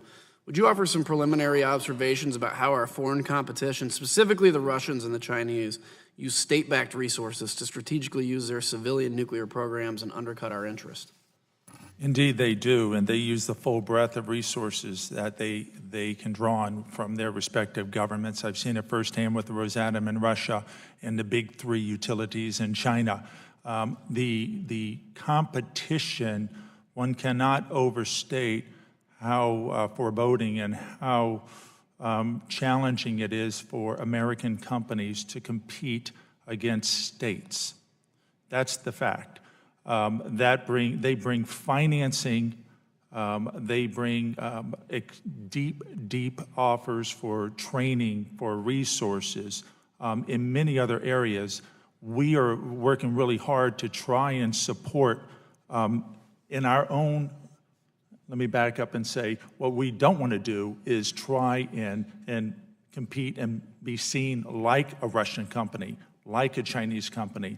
We believe we are far more innovative, far more appealing. We bring our systems, our safety and security. So we do believe we can compete and win. But it takes strong government support and advocacy from the United States. And it takes, and I think we need to all be, just always continue to say we need to try and do better in our efficiency for our regulatory reviews, for our license reviews. We need to continuously try and maintain this high level of safety while making it as easy as possible for these companies that are already in a formidable position to be able to compete and win. Let me ask you, and I'm sorry to do this, put yourself in the sick and twisted mind of Vladimir Putin.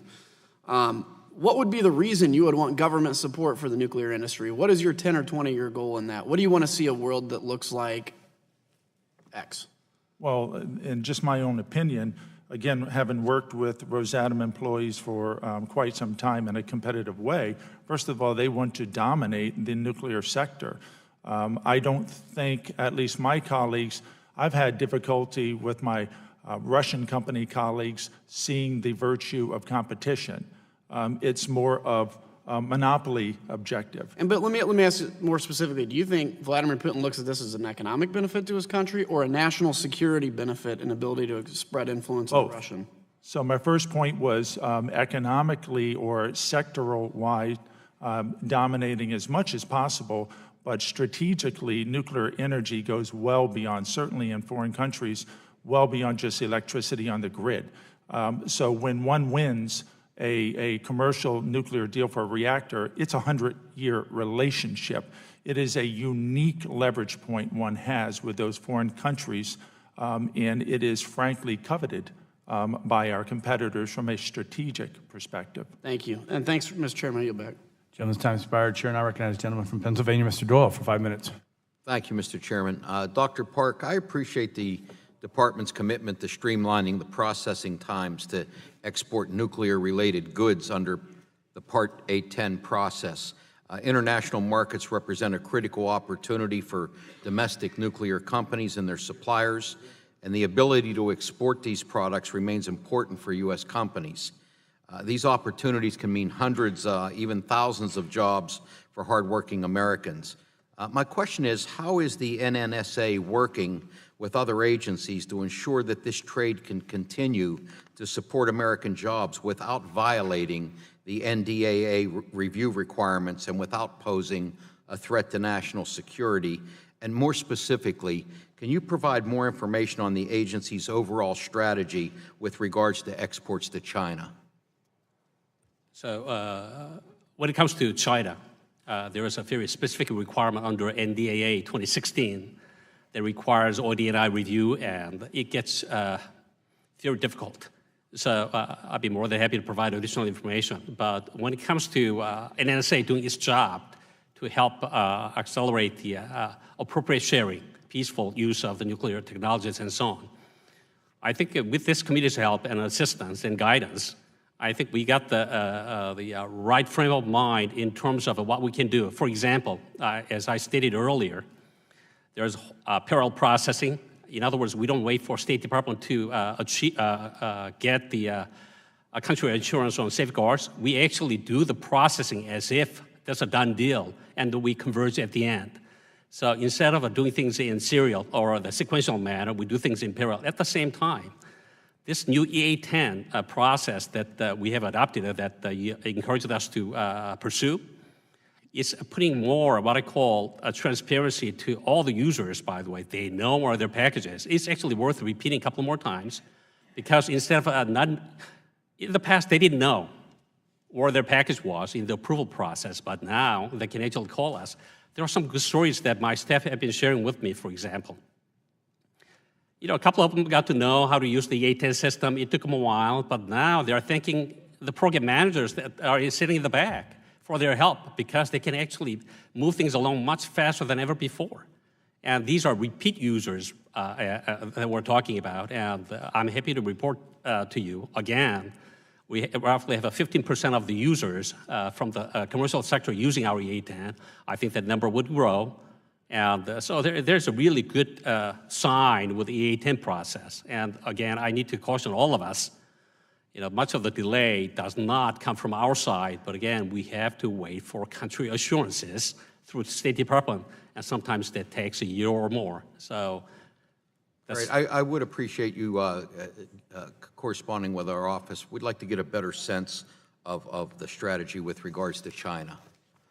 And I would appreciate that. Yes. Mr. Mcginnis, I'm glad to see your department's commitment to nuclear energy. We all know that investments in research and advanced nuclear technology are important in addition to supporting our existing fleet. I'm concerned, though, that the President's fiscal year 2019 budget has proposed to reduce funding for nuclear energy by cutting $259 million below the FY 2017 enacted level. Do you think that reforming the NRC fee structure could reduce the downward pressure on nuclear plant operators?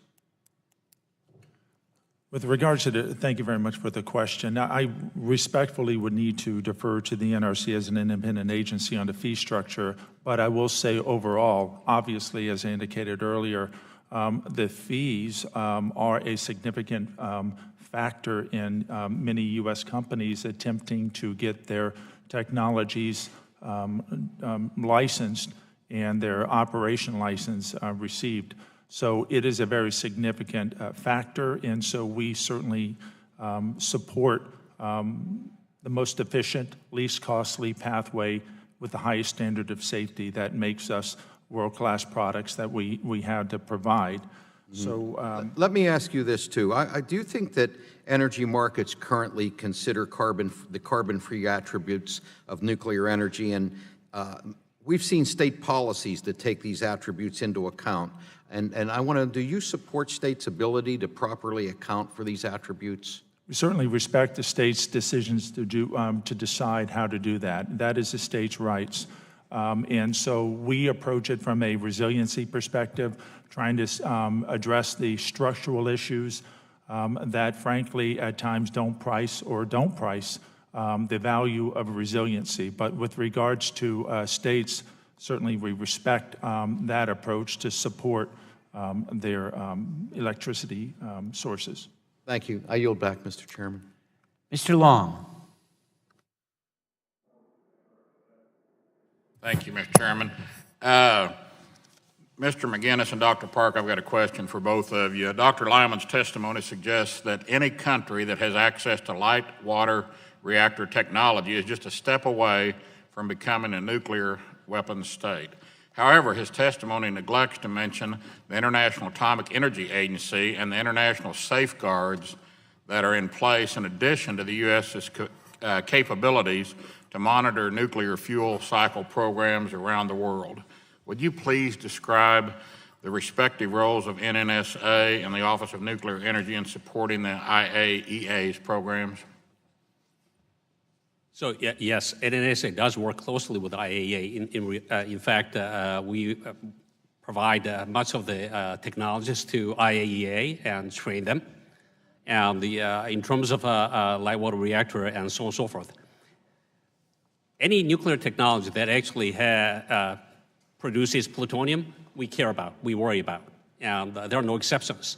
And as I stated earlier, we actually look for who these partners are and how they actually protect the material, spent fuels, or whatnots, to make a determination as to what kind of arrangement we could have. But again, there's no one-size-fits-all approach that we have. But again, the light water reactor, the fuel does have a plutonium built in, so we need to worry about that.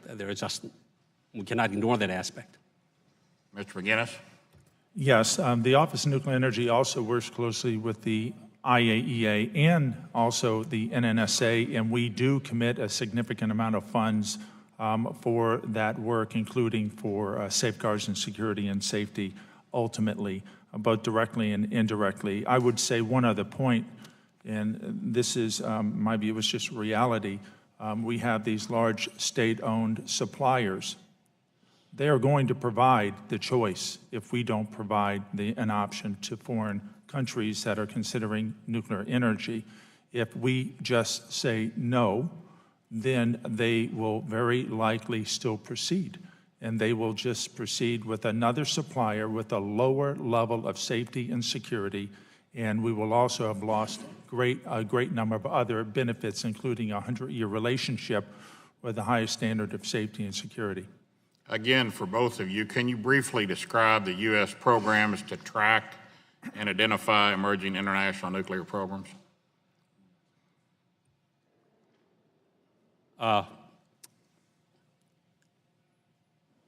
Obviously, there is open literature, and we actually do track, the progress being made throughout the world, and we have other means as well that I'm more than happy to brief you at appropriate locations.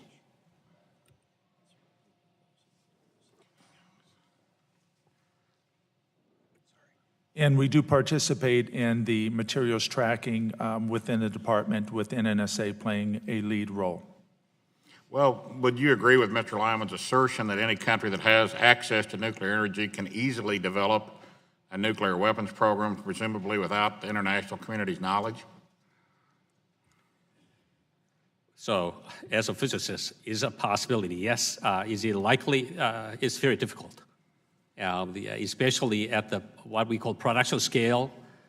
I hope our monitoring technologies and our partnership with Iaea and our international partners, we should be able to do a good scrub on who these actors might be. And should I be concerned?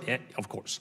But again, we have adequate technologies to help us to monitor the situation globally. Again, I'm more than happy to provide you with additional information. Yeah, well, that's what I would hope, and that's what I would think. But I just wanted your opinion. Mr. Mcginnis, you care to weigh in? I do not believe it would be easy. Okay, thank you. For you, Mr. Mcginnis, in your testimony, you mentioned the advancements around nuclear reactor design that are currently underway.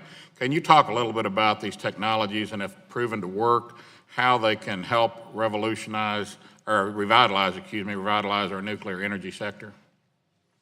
Thank you very much. Yes, we are, in my view, at the precipice of entirely new, innovative phase in the U.S. nuclear energy sector. I don't say that lightly. We're seeing it happen right now. The advanced reactors, such as the advanced SMR for the first time going through the NRC, receiving the first phase approval, including passive safety features that validates that they do not need any electric pumps or motors in order to be able to safely shut down because of the passive safety system. This is just one example of many of the advanced reactor designs that are coming out of the United States nuclear innovation community that offers a step change improvement on what is already strong safety in our reactors, number one. Number two is the versatility. We're witnessing reactors being designed that are unlike anything we've seen. We have reactors, advanced reactors, that are designed to be able to go from 0 to 100% power in 60 minutes. That's load following. We haven't seen that with large reactors. We have financeability for the advanced reactors, unlike what we've seen. Instead of $8 billion per unit, not including financing, we're talking maybe $1 billion, maybe $1.5 billion for a substantial generating capacity. We also have distributed opportunity where we have the opportunity now to place smaller reactors, modular, scaled-up reactors in locations we never could do with a large reactor. So product choice, versatility, and application, desalinization for hydrogen production. This is an entirely new class of disruptive reactors, and that's why we're so excited about this. This is a very important hearing we're having here today, and I want to thank both of you for taking the time to be here and sharing your knowledge with us. Mr. Chairman, I yield back. Chairman yields back. Mr. Tonko. Thank you. Thank you, Mr. Chair, and thank you, gentlemen, for joining us and for your insights on these bills.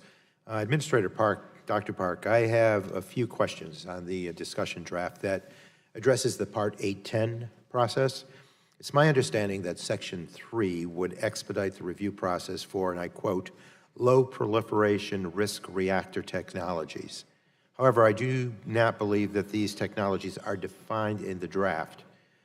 Can you offer us a sense of what types of technologies would be captured by these low proliferation risk reactor technologies? So obviously, this is an interagency effort. DOE does have a lead on determining what would belong in the category, but at the same time, we need to coordinate that review process with the other agencies, including state, for example. And again, it's to a large extent the case by case. And there is no single category that says if you fall in the category, it's free for all. It doesn't work that way. Mainly because what actually differentiates or gives us flexibility at the same time, a little bit of a challenge is that what's in the middle is a country assurance. And that actually changes the entire equation, by the way. If it is a country that we have a 1, 2, 3 agreement with, it's straightforward.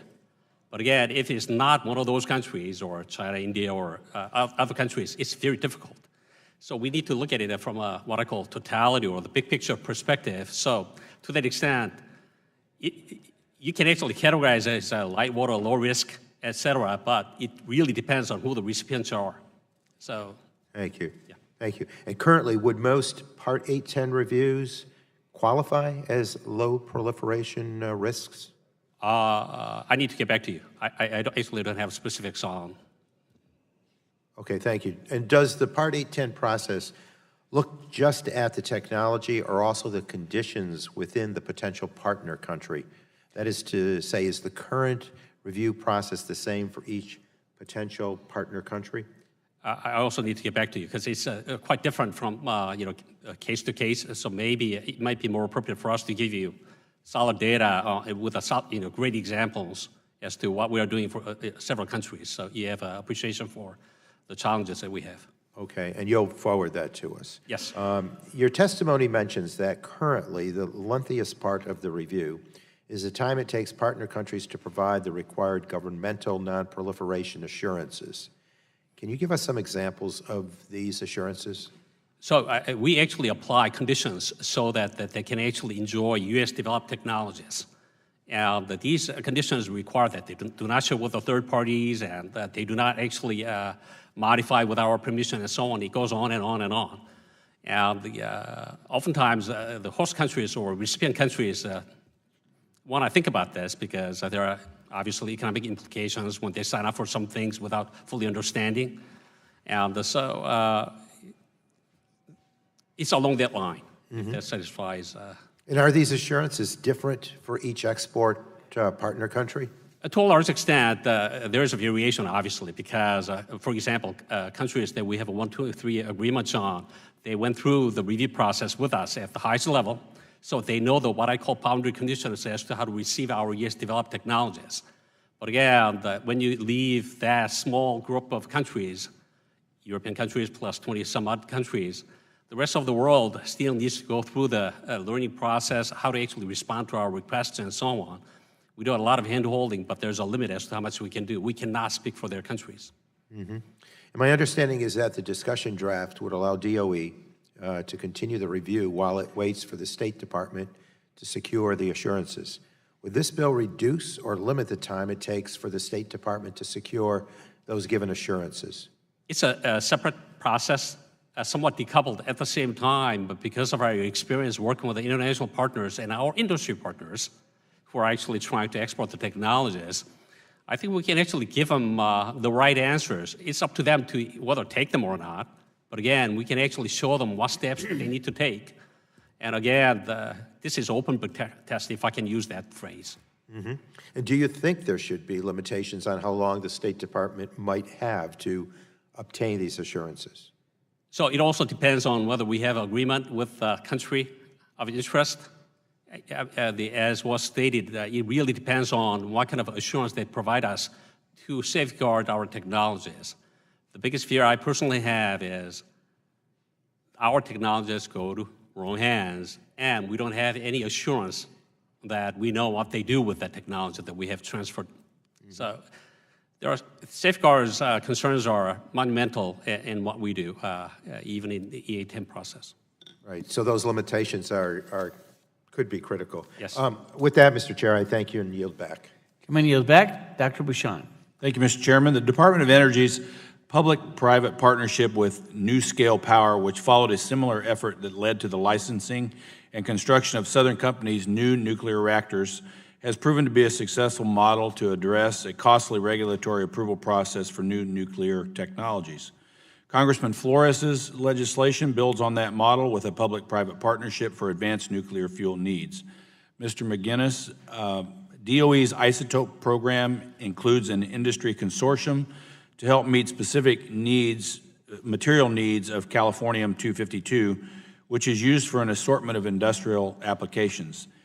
This consortium could be a model for the consortium in Mr. Flores' bill. Has your office discussed how the isotope consortium could apply to an advanced fuel program?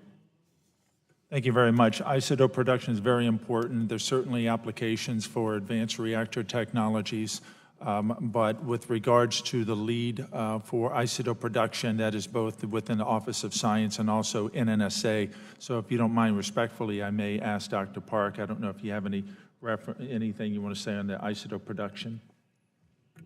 If it is appropriate, we'll get back to you because it involves yet another member within DOE family, and they do more of that work. And the isotope production that we are responsible for is limited to just a few applications for medical isotopes, molybdenum-99. So yeah, if you could get a response back to the committee, yes, that would be great. I'd appreciate it. All right, I yield the balance of my time to Mr. Shimkus. I thank my colleague. I just wanted to follow up on Mr. Adam Kinzinger's comments about the international aspect of this. I deal a lot with the Baltic countries, Eastern European issues. So I focused a lot on the Astrovets plant being constructed on the border between Lithuania and Belarus. And I just want to highlight a couple issues on this. The International Atomic Energy Commission recommended a 6-step process to review building of nuclear power plants to prevent disasters like Chernobyl and also recently Fukushima. Belarus has chosen to skip 4 of the 6 steps. So that already identifies a concern.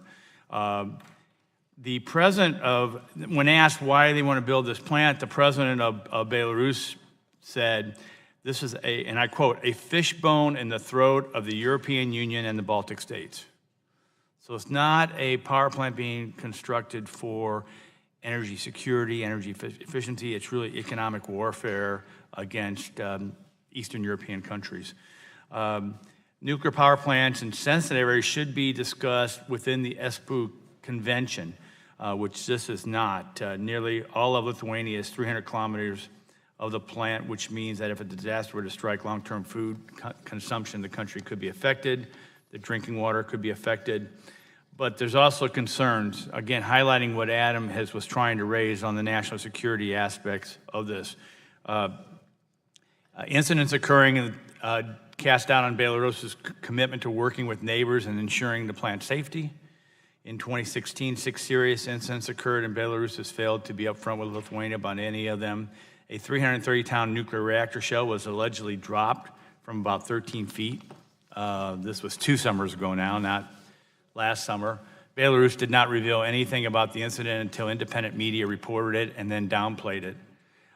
Earlier, a structural frame at the site collapsed after workers apparently under time pressure filled it too quickly. And this is all based upon a statement of the record I did for the congressional record on the floor, just raising this issue. So the international concern, state-sponsored actors versus competitive marketplace do bring a point of needed discussion in this debate, so I appreciate that. I just wanted to be additive to what Congressman Kinzinger had stated. And with that, I want to thank my colleague from Indiana. Yield back to him. Yeah, I yield back, Mr. Chairman. Gentleman yields back. Now recognize the gentlewoman from Florida, Ms. Castor. Thank you very much, and thank you, Dr. Park and Mr. Mcginnis, for being here today. I'm very passionate about the United States remaining a leader in technology and innovation, especially in nuclear energy. I believe the commercialization of nuclear technology can be positive in that expanding and exporting this technology can be beneficial to businesses here in our economy and our national security. But I have concerns about the discussion draft that makes changes to DOE's Part 810 process. I believe the Secretary of Energy should have more discretion when reviewing authorizations, but I questioned whether or not the legislation as drafted is as precise as it should be, particularly providing a firm definition of low proliferation risks. And then I'm also concerned that the application timeline for low proliferation risk reactor technologies will be untenable in the long run. Dr. Park, can you share with us how DOE currently defines low proliferation risks? So because of the many different parameters in reviewing the applications, for example, again, the biggest factor is who the recipient country is. It's not a single formula that actually would work for us. So long as they fit in certain categories, for example, as I stated earlier, if we already have established the relationship through a 1, 2, 3 agreement, we can go through what we call expedited process. It's not a big deal. We actually have done that before. But again, if you don't belong in that category, it becomes much more difficult. We need to actually work with them so they know what we're looking for and they can provide responses that we need to have to make sure that our technologies are not shared in a manner that is not appropriate. So I do appreciate the fact that we need to find a way to expedite the processing. But again, we're somewhat limited in what we can do in terms of whether they already have agreement with us or not. So to that extent, we'd like to look for ways to, quote unquote, bend these countries as best as we can so we can minimize or we can actually manage the risks and sharing U.S. technologies with these countries. I do apologize for giving you a roundabout answer, but it really depends on who the host countries are. Mr. Mcginnis, do you have a comment on that? Just to say, obviously, the Office of Nuclear Energy, its mission, the U.S. nuclear industry greatly relies upon this very important Part 810 process, as well as the 2 other export control authorities at the Department of Commerce and also NRC, as well as the 123. So this is a process, I think, that we're all collectively always trying to improve. So maybe you can rally those folks to look at that portion of and definitions, and yes, that'd be helpful. Will do. Dr. Park, do you foresee any challenges with the draft legislation that could hinder the U.S. As a producer of commercialized nuclear technologies?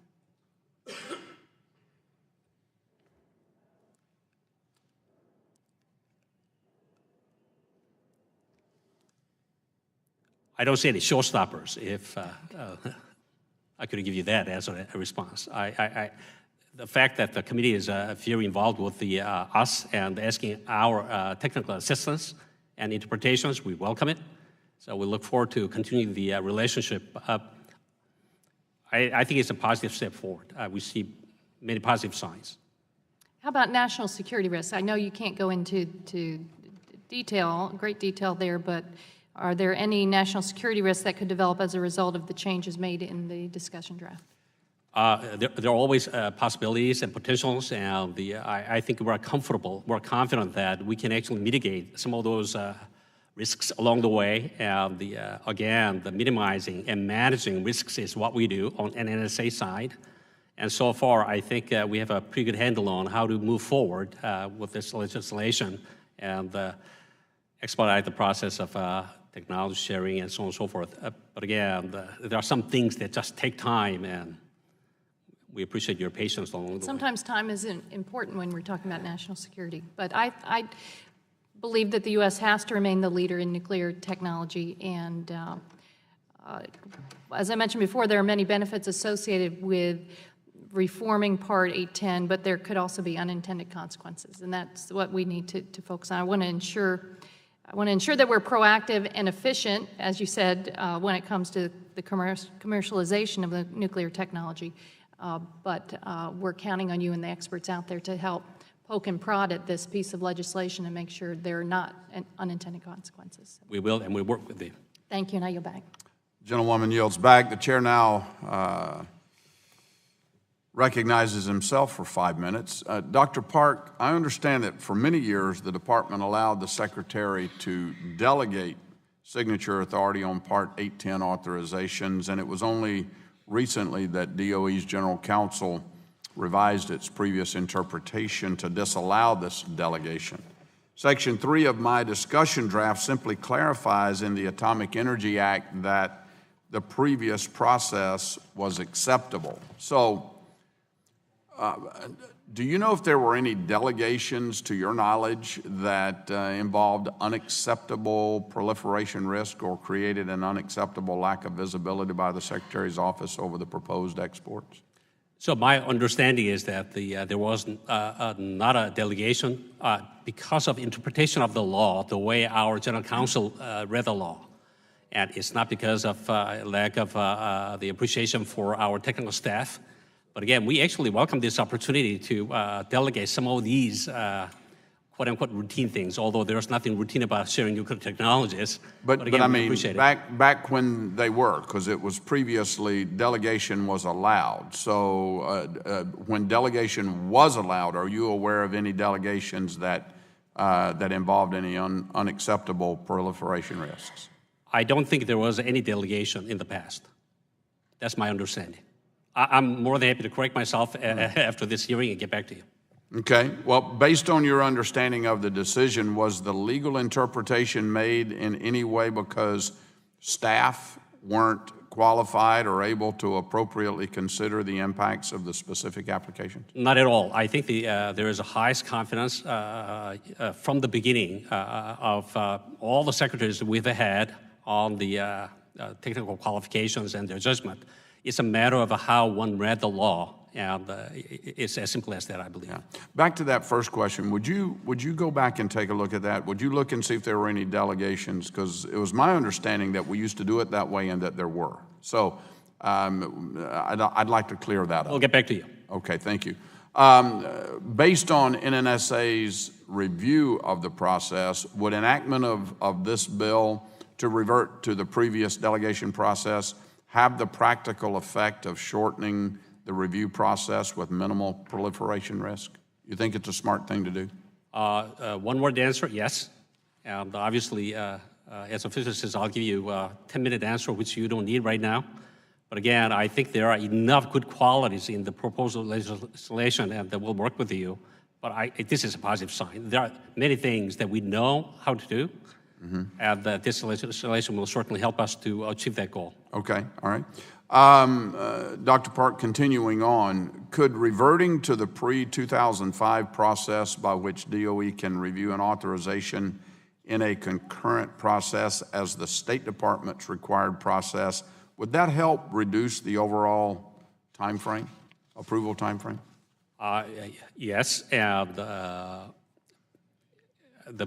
biggest challenge, again, is waiting for our partner countries to provide assurances, and there's just no simple way to get the answers. At the same time, one of the things that we've been doing is we actually give quote-unquote credit for these countries having 1, 2, 3 agreements with us. So there are some exceptions that allow us to accelerate the sharing the technologies.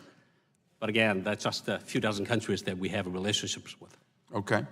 All right, and would this change to the approval process in any way reduce information that is reviewed, weaken the rigor of such reviews, or alter the various agencies that concur or consult on the authorization in a manner that could undermine our national security interests? So when I look at the positive side of this legislation, it might actually help us because, for example, this online system would allow all the reviewers to actually look at each other's comments, for example, near real time. So I see potential positive changes that this system, this legislation would produce. But also, we will look for unintended consequences along the way. You don't want to hurry up too much on some of the review processes. But again, there are enough positive signs that we are really embracing this legislation. Okay, all right. Well, I'll yield back my total of 21 seconds, and with that, I think we have no colleagues on the left that want to ask questions. Mr. Flores, you're recognized for 5 minutes. Thank you, Mr. Chairman. I want to thank the witnesses also for joining us today. This is an important discussion. Nuclear power is the ultimate emissions-free, green power source, particularly when it comes to the generation of baseload electricity. And so it's important for our country moving forward, not only for economic opportunity, national security, and also for the environment. Earlier this year, I asked both Undersecretary Menzies and you, Mr. Mcginnis, about collaborating to develop a policy to provide high-assay LEU. Nnsa officials also testified at both of these hearings. Thus far, DOE and NSSA's input in this discussion draft has been limited. Dr. Park's testimony notes that there are efforts underway relating to high-assay LEU, and I hope to increase our collaboration as we work towards formally introducing this legislation. Let's turn to a few questions. One provision in my discussion draft relates to the need to develop what is known as criticality benchmark data. This data is important to develop the underlying information to establish the necessary safe regulatory framework for the provision of nuclear fuels. Mr. Mcginnis, can you succinctly describe the nature of this criticality information, why it is necessary, and what government or non-government facilities are available to gather this type of data? Thank you very much. The benchmarking data is very important for a number of reasons, including transportation and packaging. In part, it's because the criticality issues where you have a higher level of enrichment, and so whether it is needing new NRC licensed transportation systems to be able to transport in the U.S. Enriched fuel above 5%, much of the fuel that is anticipated to be needed will be as high as 17, 18, or 19%. Right. So the configuration, the way the materials is packaged, but a lot of this also is driven by what we're waiting on, and that is waiting to get a better sense, even though we want to get as much data as possible, who are the first movers? And what are the types of reactors? Are we talking metal? Are we talking oxide fuel? And different reactor designs have different types of fuel. And then there's other options for transportation as well, including in the gas form. Can we move to the next part of the question? That is, what government or non-government facilities are available to gather this type of data? Well, the Department of Energy, first of all, let me again recognize that the front end enrichment capacity is being addressed fairly well in the U.S., in particular by LES for the enrichment services. Okay. And I would say that the industry is poised to respond to additional needs, including high-assay LEU, when they see the market coming and the customers coming in at a sufficient volume. During the meantime, the Department of Energy does stand ready to avail its facilities to be able to do that data benchmarking and other testing. We're doing some now. We're working with industry now in order to get as much of a clear understanding of what types of fuels are going to be needed when. Okay. Dr. Park, you indicate in your testimony that you agree that advanced reactors will require HALEU. You note further that you will evaluate that need alongside the needs for our nation's defense programs. The question is, are these two programs on the same time frame or different time frames? According to your testimony, there's ample fuel for weapons use available today, but it's unclear that there will be ample fuel for advanced civilian reactor use over the next 10 years. Is it appropriate to suggest that DOE's civilian nuclear program should focus on the near-term commercial needs while your office can look at the longer-term defense enrichment requirements?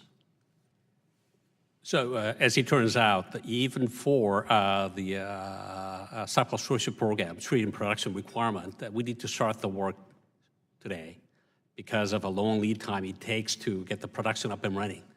So time is appropriate for us to collect the requirements from industry partners. It doesn't necessarily mean we will incorporate the the commercial sector's requirement into our DOE. Our commitment is to review all possibilities and make sure we stretch every dollar that we have to produce the enriched uranium. But again, at the earliest moment we can collect and incorporate the requirements, we'll have a better idea as to what options are available. If we can indeed start with the domestic uranium enrichment, the sooner than later, I mean, that'll stretch our HU much longer, and that'll give us more options in terms of entertaining possibility of supporting commercial sectors. So it really depends on the requirements that we need to collect. It's possible our bill could help you in terms of our nation's defense needs, as well as taking care of HILU for the advanced sector. Okay, we've run out of time. Will submit additional questions for the record. I appreciate if y'all can respond. Thank you. I yield back. Gentleman yields back, and I want to, seeing that there are, I'm sorry, I didn't see Mr. Griffith walk in. Mr. Griffith is recognized for 5 minutes. Thank you very much. Mr. Mcginnis, nearly a year ago, President Trump announced the administration was going to conduct a complete review of the nation's civil nuclear policy. Following your appearance before this committee in early February, you were asked to provide information for the record regarding this ongoing review. Nearly 3 months after those questions were submitted to you, we have not yet received a response from you or your team. So I would like to ask a few questions about this ongoing civil nuclear review, and I would request that you please answer yes or no, so that we have time to get to all of them. As a principal on the National Security Council, is the Secretary of Energy providing direct input into this ongoing review, yes or no? Yes. Are you aware if the review is engaging with other governmental agencies such as the Department of Commerce and the Department of State? Yes. Are you aware if this review is receiving input from non-government stakeholders? I cannot say yes or no on that one. I do not know. Okay, thank you. Are you aware if the review intends to seek input from Congress to inform the review? Again, I can't speak for the White House on whether when they plan, if they plan to get input. But input's a good thing from Congress, wouldn't you agree? Yes or no? It's a good thing. All right. To the best of your understanding, and obviously this can't be yes or no, to the best of your understanding, when do you expect the review to be completed? I do not know the answer to that, other than the fact that I can tell you that we have attended quite a few meetings, very substantive. We have made significant progress, and I can also say that our charge at the departments was not to wait for any completion to be able to do things that we can do now, whether it's loan guarantees, whether it's notice of proposed rulemaking, whether it's industry FOAs for supporting the revitalization. And I appreciate that, and I hope included in that would be recommendations if you need legislative support, and that was the last of my series of questions is, to the best of your understanding, will the review make specific legislative recommendations for Congress to consider? And I would hope that even if it's not finished, if you find one, let us know, because we cannot operate on those suggestions if you don't give them to us. And respectfully, I'd like to apologize for not getting those answers to you. I'm fully aware of them. I've been part of that process, getting the answers, but unfortunately it's taken longer than we had hoped for to get them back to you. We will get them back to you. Well, I appreciate it. I'm glad we were able to clear this up a little bit today. As this morning's hearing clearly indicates, as well as the dozens of other Energy and Commerce Committee hearings in this Congress, there's a strong bipartisan support to address key challenges confronting our nation's nuclear sector. And I hope the administration will commit to working with us as we go forward. Absolutely. Absolutely. Thank you very much, and I yield back. Gentleman yields back. Now pleased to recognize the gentleman from North Carolina, Mr. Hudson, for 5 minutes. Thank you, Mr. Chairman. I want to first thank Chairman Upton and Ranking Member Rush for holding this very important hearing. Thank both our witnesses for being here and taking so much time with us. A number of studies have identified the potential benefits of applying advanced nuclear reactor designs to fill specific national security needs. Mr. Mcginnis, you've talked a lot about the micro reactors and sort of what you see in the future. I represent Fort Bragg, largest military base in America, and this is an issue that I'm very interested in. I believe it's critical that we have your input on how we can improve the safety and security of our soldiers in the field, military installations, as well as critical DOE sites around the country. Mr. Mcginnis, I asked for information regarding ongoing DOE and Department of Defense discussions on this topic back in February after a subcommittee hearing, and I'm disappointed that I haven't gotten any response. I really wanted to get some of this feedback as we were developing my discussion draft. I hope you'll carry this message back to the department's most senior leadership that this committee expects more timely and coordinated response in advance in our agenda because, again, we value your input and think it will improve the process.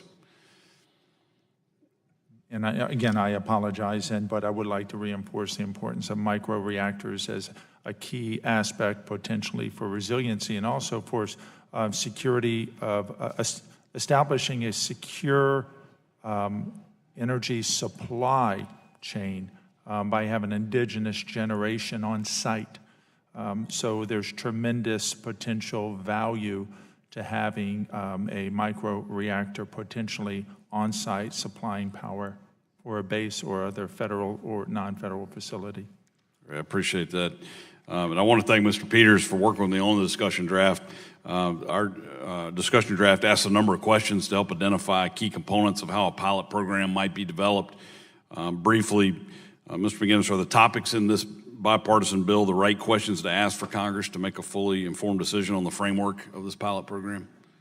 Yes, indeed. In fact, I've been meaning to say how timely and how appropriate and frankly how important the issues that have been addressed in these 4 pieces of legislation are. Incredibly important. We're in a key moment in time to revitalize and its support as we're seeing in this legislation, the issues that are going to be vital if we're to succeed. Well, thank you for that. Are there any additional issues that we should be aware of relative to particularly my discussion draft?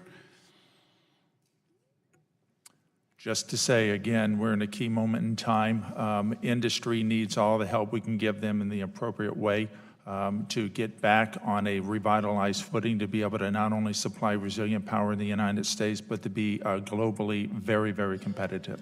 Thank you.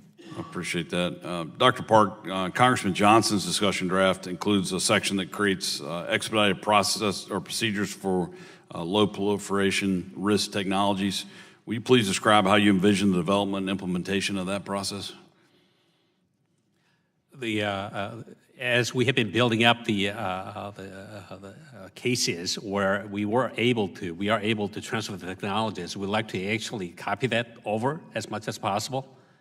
And but again, there are challenges depending upon who the host countries are. So we still need to juggle both ends to make sure we actually provide safeguards assurances at the same time we do expedited process and approval. So it's a balancing act. Appreciate that. Like the other sections of this discussion draft, these procedures will help enable our domestic suppliers to more effectively compete in the world market, as has been mentioned by my colleagues, while not impacting our national security interest and allowing Nnsa to focus on the applications that truly present national security risk. Do you believe this section will have that intended effect? Do you think we strike the right balance? I think it's on the right path. Great. Well, I appreciate that. And with that, Mr. Chairman, I'll yield back. The gentleman yields back, and now seeing that there are no further members wishing to ask questions, I'd like to thank our panelists, our witnesses for joining us here today. You are excused. We'll call up our second panel, if they would take their seats. These include Jeffrey S. Merrifield, partner at Pillsbury Winthrop Shaw Pittman, and Melissa Mann, president of Urenco. Nick Irvin, director, research and development for strategy and advanced nuclear technology, Southern Company, and Edwin Lyman, senior scientist, global security program, Union of Concerned Scientists.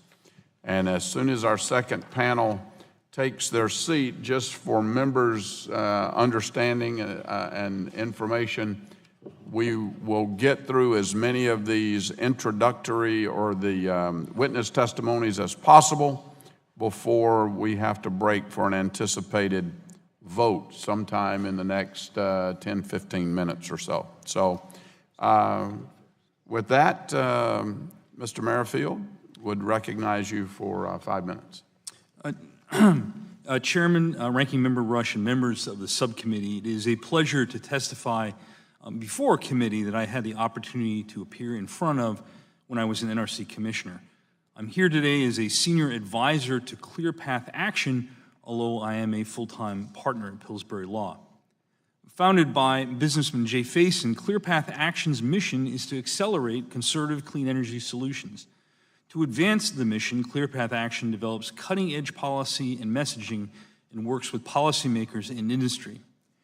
During my time at the NRC and in positions I have held since then, I've had the opportunity to visit all 99 nuclear power plants in the United States and over half of the 450 nuclear power plants around the world. I have been impressed by the commitment to excellence in nuclear power operations that I have seen at all of the plants I have visited.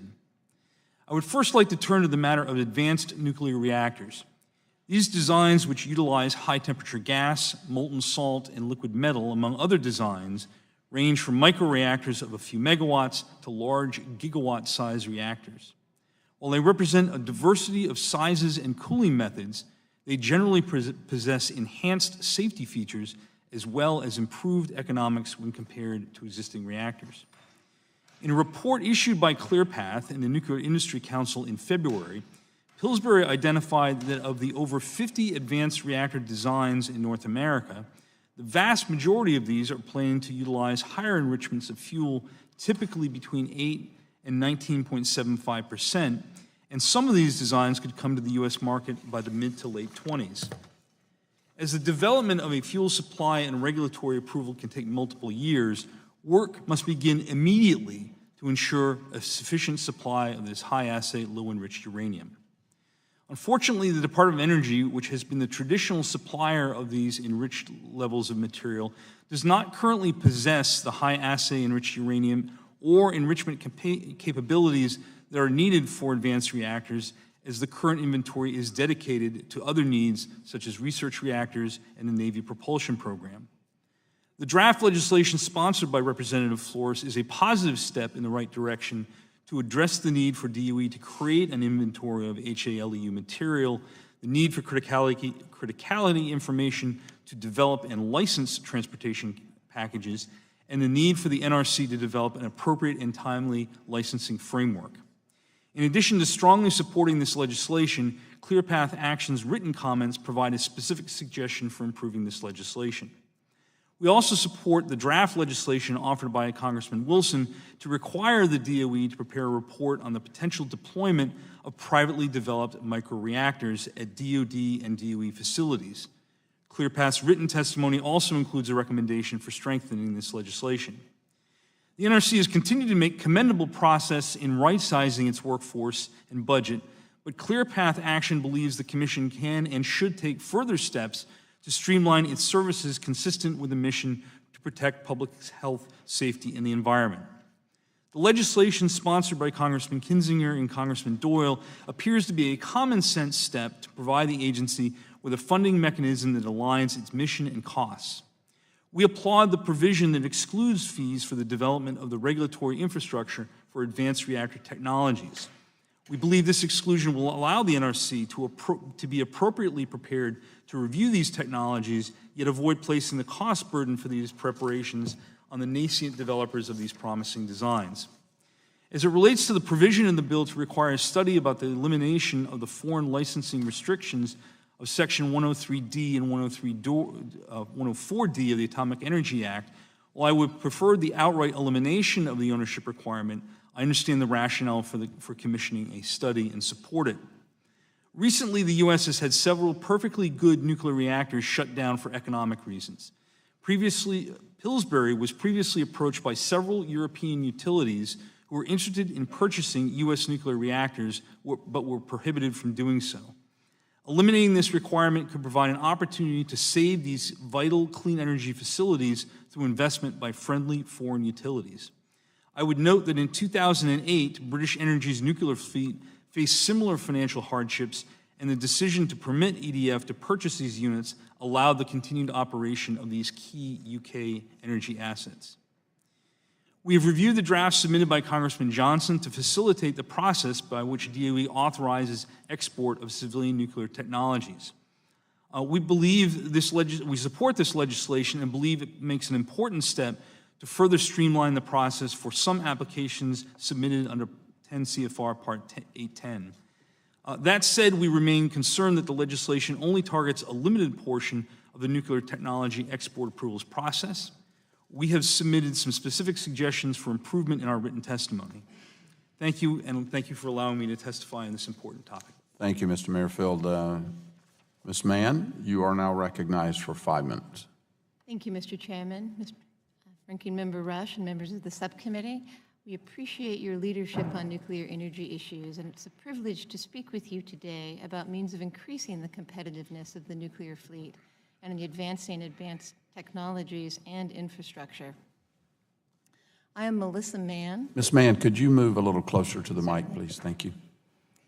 So I am Melissa Mann, president of Urenco USA, and the owner of the only operating uranium enrichment facility in the United States. But I'm also here today as a member of the U.S. Nuclear Industry Council, whose 82 members represent the full breadth of the nuclear supply chain. On behalf of the Council, we salute the full committee and this subcommittee's laser focus on sustaining the current fleet and in pushing forward advanced technologies. And we salute the multifaceted initiatives that are covered by the 4 bills under discussion today. But I'd like to focus specifically on Mr. Flores's discussion draft on what we now know we call HALEU, or high-assay low-enriched uranium. The current nuclear fleet relies on a uranium fuel enriched to just under 5% in the uranium-235 isotope, and we have a fuel cycle that is able to process that material. But a comparable fuel cycle does not exist for many advanced designs because they require higher enrichments at levels above 5 but just below 20%. And there's a broad community of users who would benefit from HALEU supply. They include research and test reactors, including those currently fueled by the Department of Energy, both here and abroad. It includes many advanced reactor designs and advanced fuels, including accident-tolerant fuels. It includes producers of targets for medical isotope production, and even existing light water reactors who are seeking certain fuel reliability and cost performance enhancers. Now, a complete and sustainable HALEU fuel cycle would necessarily include 3 components: an enrichment facility, a conversion facility to take that material to the form of metal or oxide, and 1 or more fabrication facilities that could manufacture the full type of fuel forms required. And there is a strong potential to develop the HALEU fuel cycle in the United States. The New Mexico enrichment plant, the technology that it uses, is already capable of producing at the full gamut of HALEU enrichments, and only an NRC license amendment is required to bring that capacity to bear. 2 fabrication facilities supporting Nnsa missions already operate at much higher enrichment levels, demonstrating both the viability of licensing and operating at these greater enrichments. But there are still 3 in particular, critical preconditions that need to be met before we can move forward. First, it's imperative that you license and develop the enrichment, conversion, and fabrication capabilities concurrently. Otherwise, you will have critical gaps. Secondly, we need a predictable and streamlined licensing framework, and the regulator needs the appropriate resources to manage timely and contemporaneous reviews. And we've talked a little bit about nuclear criticality benchmarks. We need those both for the fixed facilities and for transportation packages. And we are also seeking clear NRC guidance on physical protection, security, and material control and accountability. And finally, those companies that are making investments in HALEU facilities need to be assured of a reasonable return on investment. And a consortium-based approach in cooperation with DOE, as envisioned by this discussion draft, is a good step in that direction. Because I'm speaking about these recommendations not just as a member of the fuel cycle, but my company is also a designer of a small microreactor, a 10-megawatt thermal high-temperature gas-cooled design that itself relies on HALEU. And what we know is that without fuel, reactors don't run. And that's perhaps the most significant aspect of the discussion draft, is that it recognizes the need for collaboration. Because unless the users of this material, the fuel cycle itself, the department, and the NRC effectively hold hands and jump forward together, we won't be able to reap the benefit of these designs. Thank you.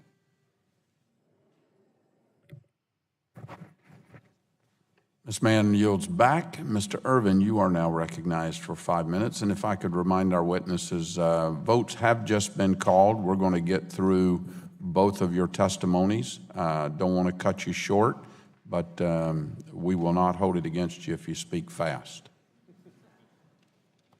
Shouldn't be a problem, as I'm from Alabama, so we speak pretty fast in the South. Thank you for the opportunity, Mr. Chairman, Ranking Member Rush, to appear before you about this very important topic of advanced nuclear technology. My name is Nick Irvin. I'm a director of R&D at Southern Company, and I have responsibility for developing advanced reactor technology as well as supporting our efforts to modernize the licensing framework for those technologies. At Southern Company, we talk a lot about providing our customers with clean, safe, reliable, and affordable energy. And for me personally, that's a very important concept, in that I believe that access to energy is foundational to maintaining a high quality of life for every human on this planet. In addition, I was raised in a home where continuous learning was a requirement, and not only to be a continuous learner, but to also put that learning to good use. And so to work at a company like Southern Company that provides energy but also provides a strong focus on innovation makes me one of the lucky ones. When it comes to innovation, a very important component of innovation is collaboration, and a very important collaboration that we have maintained for the entirety of our history in R&D is a strong relationship with the Department of Energy through public-private partnerships. We believe public-private partnerships are essential to help manage the transition of new technology, particularly in the energy space, from concept to deployment in those where the technology and financial risk become married in that process. To that end, we currently operate as a contractor to the Department of Energy, developing an advanced reactor in collaboration with a company called TerraPower, where we are in year 2, approaching year 3 of a 5-year agreement to advance that technology towards deployment in the mid-2030s. We believe it's an important technology that has the potential to not only advance the components of advanced reactors that we think about, nominally safety, baseload electricity, but also do so in a very cost-competitive way, which is important, again, to protect the interests of our customers. Additionally, we are working in partnership with the Department of Energy on a project called the Licensing Modernization Project. It's an effort to reflect the differences in the nature of these advanced reactors and how the regulatory approach needs to be modified so that we can be efficient and effective in regulating those to the same standards we currently regulate the light water reactor fleet. As we look at the 4 bills that were presented from this subcommittee, we feel like they're all very supportive and aligned with our mission goals and our activities at Southern Company. Specifically, this idea of an efficient and effective regulator is a critically important component to maintaining the competitiveness of nuclear reactor technology in the nuclear industry, both domestically and globally. We do see nuclear energy as a global market, and as a consumer of nuclear technology, we see the vital importance of having a healthy supply chain in order to maintain access to those components and technologies here domestically. And given that the market domestically is challenged, the international markets may maintain that foundation from which we need to build advanced reactors. Given the prior comment about the global market, we can't miss the opportunity to take advantage of near-term opportunities, such as the ones identified in the bill discussing microreactors as it relates to resiliency with the Department of Defense. We think these microreactors can be deployed in the near term and do provide a great opportunity to, for lack of a better term, pilot the entire the entire concepts necessary to deploy advanced reactors in a very measurable way given their size and scale. And then, as was previously mentioned, none of these machines operate without fuel, and so access to HALEU is a critically important component that I do believe it is time to begin working towards if we want to support early or mid next decade either deployment of microreactors or demonstration reactors for some other technologies. Again, I appreciate the opportunity to provide comments and look forward to your questions. Thank you, Mr. Irvin. Dr. Lyman, you're now recognized for 5 minutes. Thank you. On behalf of the Union of Concerned Scientists, I'd like to thank the chairman, the ranking member, and the other members of the committee for the opportunity to testify today. UCS supports DOE investment in nuclear energy research and development, but with a focus on increasing safety and security of the once-through cycle. In the near term, we see promise in projects such as developing accident-tolerant fuels for current light water reactors, but our analysis to date has not identified any advanced reactor design that offers clear safety and security improvements over today's light water reactors. So it's in that spirit that I'd like to comment on the 4 bills today.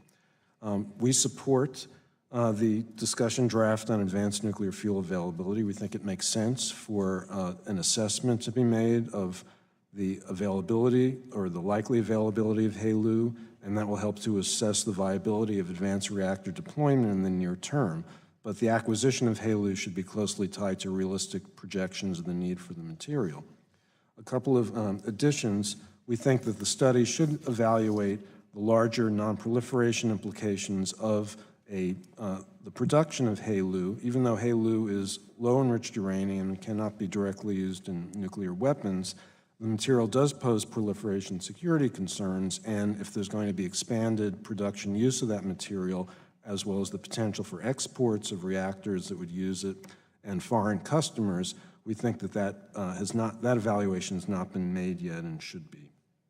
On H.R. 1320, we oppose most aspects of the bill because we do not support so-called streamlining of licensing that might lead to shortcuts in the approval of advanced reactors without fully resolving safety and security concerns that are unique to these new designs.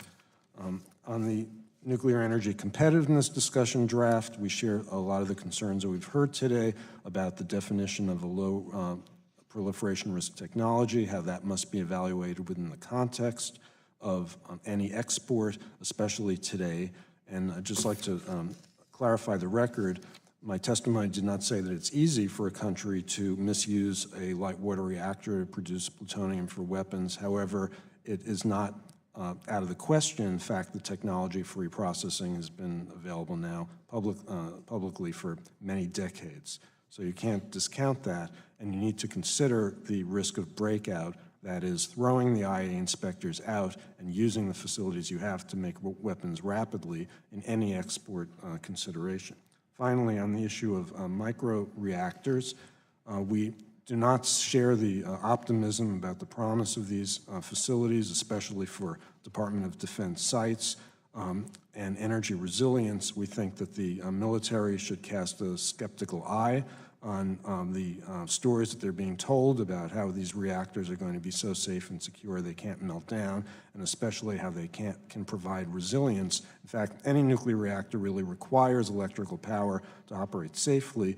The only way these reactors could provide power when disconnected from the grid is in what's called island mode, which is not well established for many designs. So I would urge that the study include an assessment of the safety and security and the potential implications for the safety of U.S. military personnel and the usability of military facilities if there were a safety or security or sabotage incident that would lead to a large radiological release. I hope these observations are useful. I'd welcome your questions. Thank you.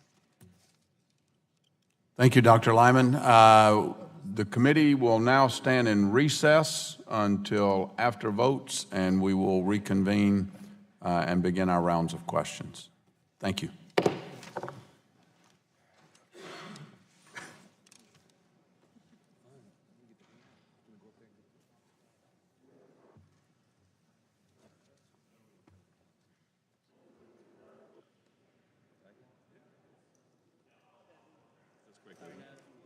That's okay. I can. I'd much rather do it that way than. Oh, yeah. Is my phone in there? Oh, I didn't leave it in the floor.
The hearing will come to order, and the chair will now recognize himself for 5 minutes for questions.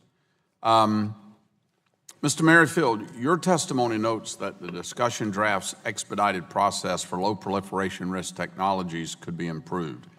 How can the legislation find the right balance between having a defined set of technologies that would clearly be directed under the new process while still providing flexibility going forward that future innovations are not limited? Well, I think, Mr. Chairman, there are a couple aspects that we would focus on. One is obviously how you define low proliferation technologies, and it is our view that defining that as technologies, commercial nuclear reactors, other than those which are designed to utilize mixed oxide fuel, would be a common sense way of doing that. We have obviously a very stringent process with the Nnsa here in the United States, as well as Iaea, which looks very closely at countries that operate those reactors. That is a solid and common sense framework that provides, I think, an appropriate level of protection. As it relates to the U.S. governmental process, I think one of the issues that really drags these things out right now is the interagency process. That, combined with the assurance process as it is currently put in place, has really caused many U.S. companies which are exporting these technologies to really be put at disadvantage, and they're having their applications really dragged out far longer than they need to be. So simplifying that process for obtaining those assurances, potentially by having a more standardized form of assurances, we think makes a whole lot of sense. At the end of the day, if we make it too hard to export U.S. technologies, people will go elsewhere, countries that don't have those concerns. All right, well, thank you. Ms. Mann, the legislation that I'm proposing to reform DOE's Part 810 review process is meant to provide the U.S. nuclear industry at least a level playing field in the global nuclear marketplace. As in some countries, the suppliers are primarily, if not exclusively, government-owned vendors. In your experience, can you tell me how has your experience been working with DOE on 810 applications? What have you experienced? Thank you. So because our activity involves uranium enrichment, we are absolutely caught entirely by the 810 system and at the very highest level of the licensing restrictions for everything we do. That process is not necessarily fun or painless, but we have found that the Department of Energy has been incredibly professional in working with us. Now, do those approvals take longer than they need to? In many cases, they do. That's partly due to the problem we've been talking about, getting the foreign government assurances. But we see that many of the reforms that have been made to date, the electronic licensing, the increased transparency and accountability, have been incredibly helpful. But I do think that your draft makes some very useful recommendations, the delegation of authority and looking at ways that you can improve what falls into the general license category would definitely support American users. Okay. Well, what further needs to be done to ensure that regulatory requirements don't have a chilling impact on U.S. exports of nuclear technology and assistance to those countries requesting it? The balance between promotion and protection is always a tricky one. And as a company that does deal with very sensitive technology, that's a balance that we're always looking to have in place. I think that, again, the transparency and the accountability in the process go far towards supporting that process. The recommendation that Commissioner Merrifield is making about a more standardized form of assurance helps, and whatever you can do to get those timeframes down. But I also note that the 810 system does something for the U.S. that we don't see our competitors having an advantage of, and that is the general license system. So to the extent that we can improve that further, we'll get better gains. Okay. Mr. Chairman, if nuclear, did you want to comment? No, I was just going to say one thing I forgot to mention in our suggestions was also the notion of reducing the number of agencies that need to concur. The DOE and Nnsa are perfectly capable of doing the vast bulk of these. We've got to let them go ahead and do it and not necessarily need some of the others in the process. Okay. Nuclear power plants last a long time, and I would think U.S. engagement with those reactors around the world can help ensure many years of economic cooperation and peace. According to the EIA, almost 200 gigawatts of new nuclear energy capacity are projected to be added throughout the world by 2050. These plants are going to be built. Mr. Merrifield, in your testimony, you mentioned that today the U.S. is but one of many highly competitive countries vying for a role in supporting the development of operations of nuclear power plants overseas. Can you describe the type of competition U.S. suppliers face and the benefits of U.S. engagement in these opportunities around the world? And well, it's very, I'm already out of time, so if you could make it a quick answer. Yeah, it's very strong competition. You've got China and Russia, which are offering very competitive technologies with a lot of financing behind them. You have Korea, which has a demonstrated technology which has been deployed 4 units in the UAE, which is a very aggressive competitor. And France has been very successful in a variety of other countries. The U.S. Has strong competition. We don't have the same economic tools behind us. We really do need all of the effort of the U.S. government if we are to increase these vital U.S. technologies. Okay, thank you. The final, I was going to say, these are 100-year relationships. That's what our competitors know, and that's what we need to focus on. They're long-term. I yield back the balance of my time, which I have none, and I recognize Mr. McNerney for 5 minutes. Well, I thank the chair, and I thank the witnesses. I apologize for missing your testimony. I was in another committee. I'm going to start with Mr. Lyman. What are the costs associated with fabricating HALEU through downblending of excessive, highly enriched uranium stocks, as opposed to using conventional or alternative fabrication methods?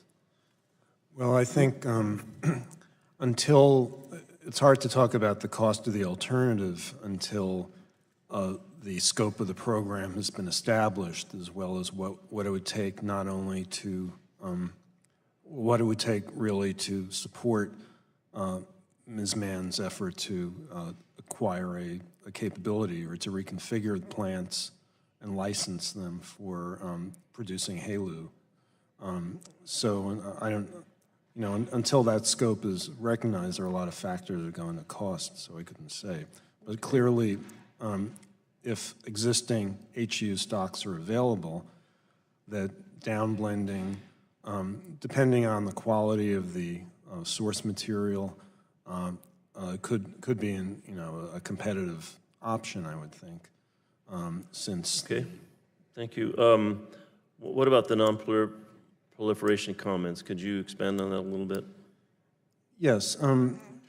Well, in general, HALEU, even though it's below the 20% enrichment threshold, it's only, if you look at a material that's right below that threshold, it only takes about 1/10 of the separative work to produce a weapons-grade uranium over 90% as it does from natural uranium. So having a stock of that moderately enriched uranium does give a leg up to a nation that might want to start producing highly enriched uranium for weapons, and that, as I pointed out, is why Iran, there was so much concern about Iran stockpiling this material. In addition, that material could be used for radiological weapons, which is something I've studied in the past. So it's important to examine those issues if you do develop a new demand and production capacity for this material, start exporting. Other countries may become interested in similar designs, want to start producing HALEU themselves. I think that warrants further exploration.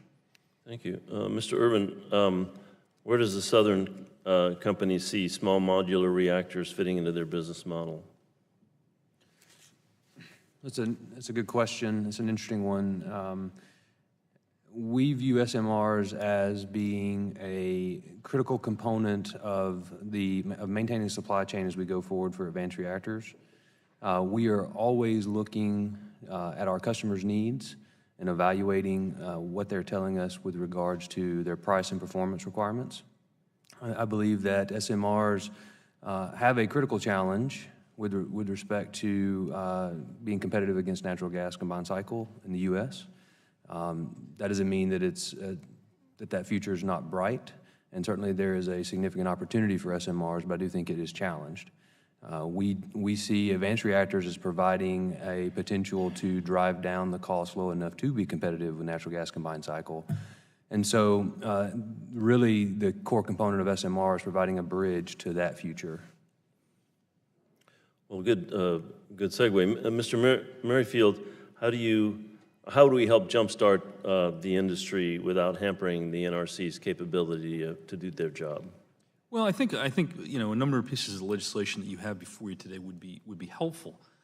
In terms of the NRC's process, I think the agency's made a lot of progress on right-sizing itself.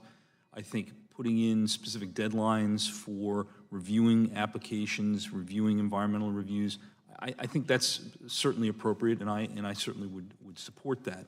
Overall, in the part of the advanced reactor community, I think having appropriate funding through other committees of Congress is going to be important.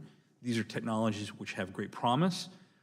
They are certainly deployable in the late 2020s, and the U.S. is ahead in this technology. Certainly want to take advantage of that for export purposes. So in honor of sitting chairman, what about the nuclear waste issue? Do you see a resolution of that in the works, or what are your feeling about that? Is that directed toward me? Yes, sir. Well,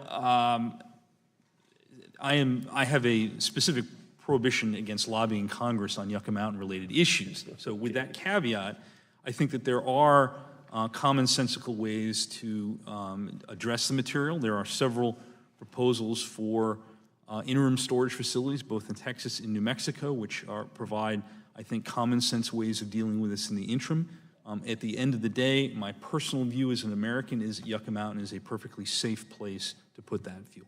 Okay, thank you, Mr. Chairman. I yield back. Thank you, gentlemen. Yield back his time. It's great to have you here. It's great to be in the chair for the Energy Subcommittee. So let me go with my round of questions, kind of similar to what I did with the first panel. I want to go to Ms. Mann. Your testimony notes that your NRC licensed facility is capable of producing high SA, LEU, or low enrichment uranium for advanced nuclear fuels. I'd like a brief clarification. Are there any technical, regulatory, or other legal restrictions from your enrichment plant to make high SA, LEU for commercial purposes? So certainly the technology is fully capable now of doing that. The site that we have, we think, is certainly suitable. We do need a nuclear NRC license amendment to build a HALEU enrichment module, but there are no other restrictions on that technology or that proposal, other than, of course, having a market that we can serve. Markets are important, as you directly put. Are you aware, and you were in here for the first panel, so this is a similar question. Are you aware of GAO report that recently analyzed the NNSA's preliminary cost estimates and mission statement regarding future enrichment needs for American defense purposes? I am generally familiar, yes. Based upon your experience in building and operating the only enrichment plant in the United States, what is your perspective on GAO's conclusions on NNSA's cost estimates?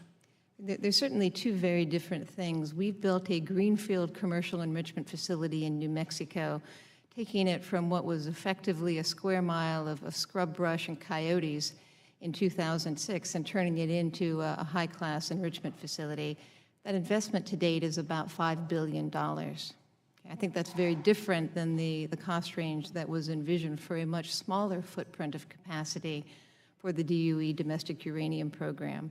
But two comments on that. One, I do believe very strictly in a clear delineation between civil and military programs. But I can also tell you that the cost estimates that are in that GAO report are unsustainable, whether it be for the commercial fleet or for a burgeoning advanced reactor community. So you were, again, here during the first panel, and what do you respond, and he could have stayed too, Mr. Mcginnis's comments on the similar question? I certainly appreciate that the department has other missions it needs to fulfill, and I understand that they may be looking to merge some of those, but what we're looking at is the near-term need for HALEU fuel for commercial reactors on a relatively small demand, even if you aggregate all of those small pieces from different users. If you try to put the defense program on the backs of that, you'll break it. And Mr. McGinnis's comment, which, I flushed out a little bit, but not enough, he seemed to be making the debate of a competitive marketplace and having two production facilities. How would you comment on that? So we certainly support competition, and I can tell you we are very much aware of the competition that we see both in the enrichment market and other parts of the fuel cycle. And that's really up to the market to bear. We know that utilities like Southern here like a very diverse range of supplier.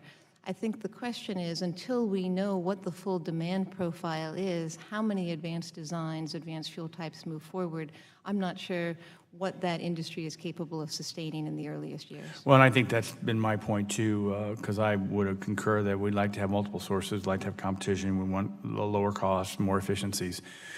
But I'm also concerned about the government overbuilding on a projected market which may not be there immediately to fulfill the production needs or desires, and you have stranded costs there in producing fuel that you may not need to do. I'll just tell you quickly that the existing fuel cycle is under quite duress due to the fall in demand, due to the significant amount of inventories, to state-sponsored competition.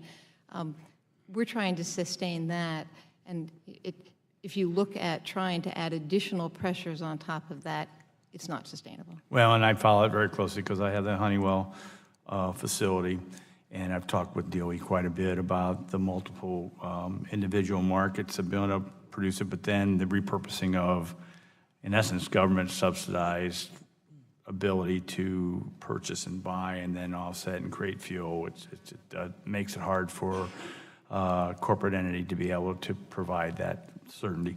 So I'm going to yield back my time, and thank you for answering those questions, and then yield to Mr. Green for 5 minutes from Texas. Thank you, Mr. Chairman. Thank our witnesses for waiting here today. Mr. Merrifield, based on your vast experience in Nuclear Regulatory Commission, I'd like to ask you a few questions on the NRC's fee and Mr. Kittinger and Mr. Doyle's bill. Section 3B of the bill would provide an exclusion of fees for those costs associated with the development of regulatory infrastructure for advanced nuclear reactor technology. Can you talk a little bit about why this provision is so important to this new industry and how current NRC fee structure stifles growth in this sector?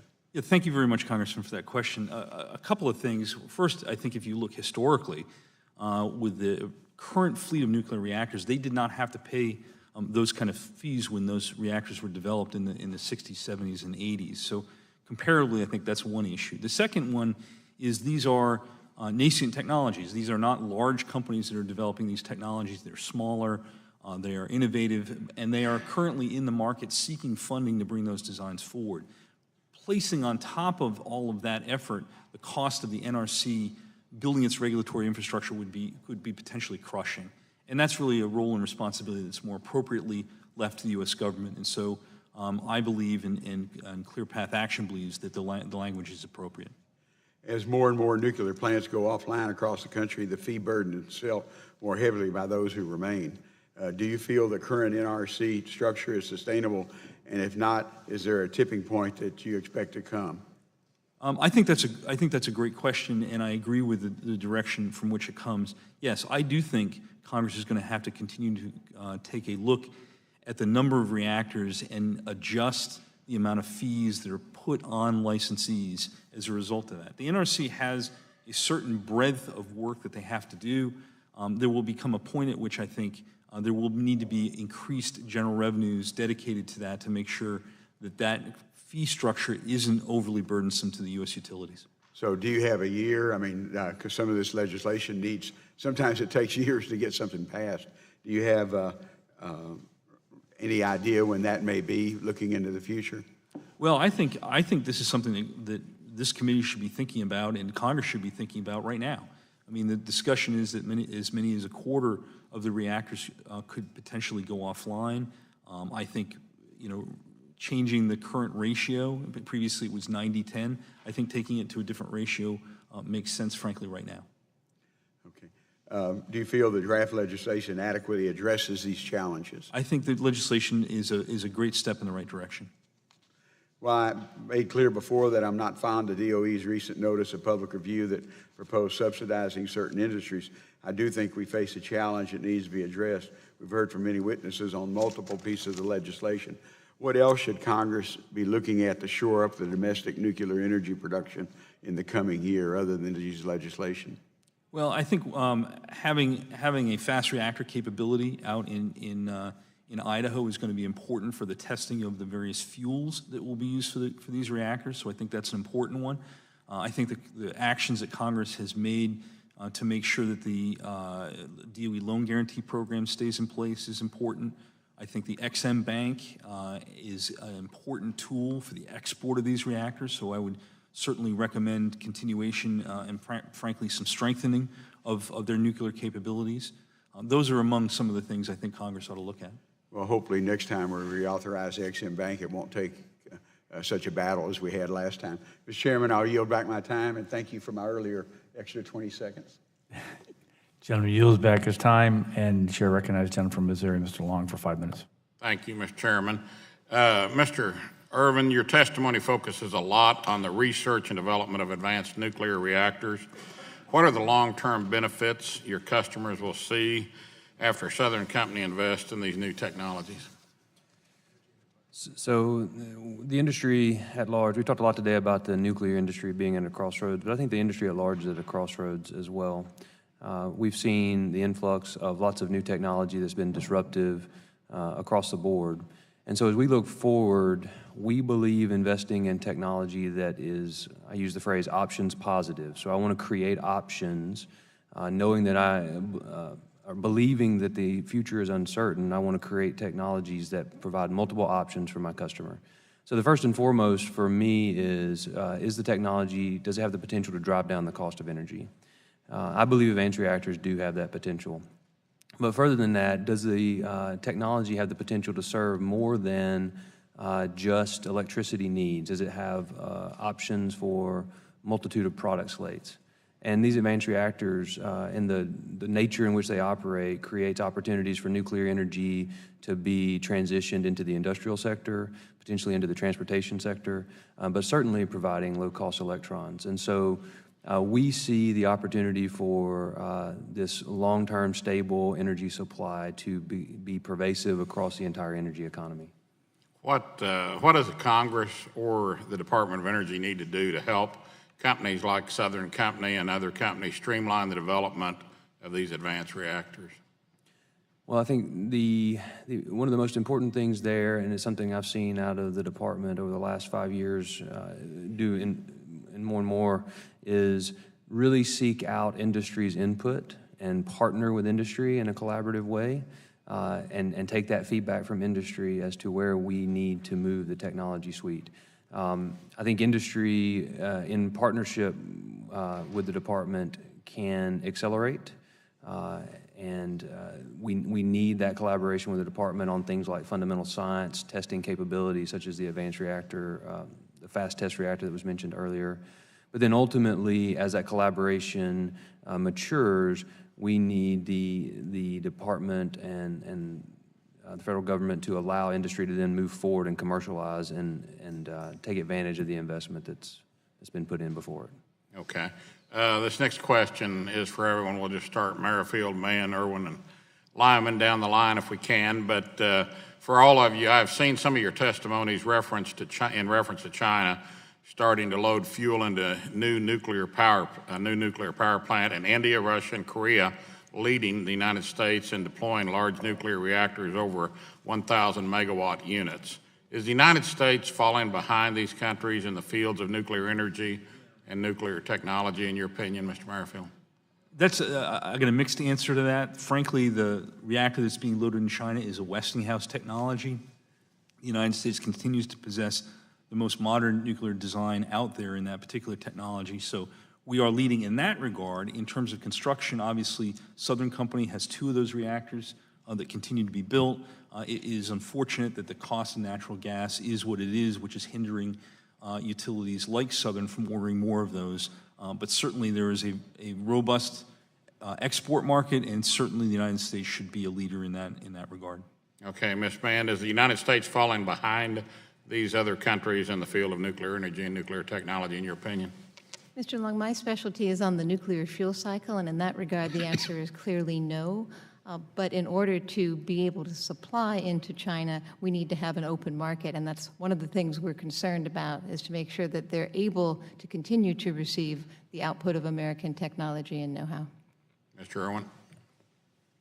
I personally think the race is a little too close to call right now, but I think the reference to natural gas being low, by the way, it's a good thing for Southern Company that natural gas prices are low, but it's a clear indication of when the U.S., when we put U.S. innovation to work through collaboration with the federal government, like we did with learning how to frack and finding shale gas, then we can clearly stay ahead and put ourselves further ahead than the rest of the world. And so that's the reason why we're so focused on innovation in Southern Company. Dr. Lyman? I'd say the answer was no. From our perspective, safety and security are paramount, and I do agree with Mr. Mcginnis when he said that the U.S., as far as its safety and security infrastructure for nuclear power, is probably the best in the world. So we'd like to see those concepts, exported. We don't want to see a race to the bottom where the U.S. has to compromise on its own principles just to compete with China on nuclear safety, for example. So we think that that's the best selling point of U.S. technology, is that backbone in safety and security. Thank you. Mr. Chairman, I yield back. Gentleman's time expired. Chair recognizes gentleman from Pennsylvania, Mr. Doyle, for 5 minutes. Thank you, Mr. Chairman. Commissioner Merrifield, welcome back. I want to thank you for taking the time to speak to the Committee on Nuclear Energy and issues in the Nuke Act. The Nuke Act made several changes from the discussion draft that was under consideration when you last testified before the committee. These changes included significantly longer timelines for major license application, milestones for new plants, and the removal of deemed approved language. Under the current version of the Nuke Act, if the NRC does not meet the timelines that are laid out in the bill, will that have any effect on an operator's application? Yeah, I'd have to go back and look at the explicit detail, but I think it does provide an opportunity for that process to continue. So I don't think it has the hindrances, but I'll certainly look at that and give you some comments. Thank you. Do you think the current language gives the NRC sufficient flexibility? I do. Do you think the current NRC fee structure is able to appropriately adjust to reflect current market and future changes to our national energy portfolio without congressional action?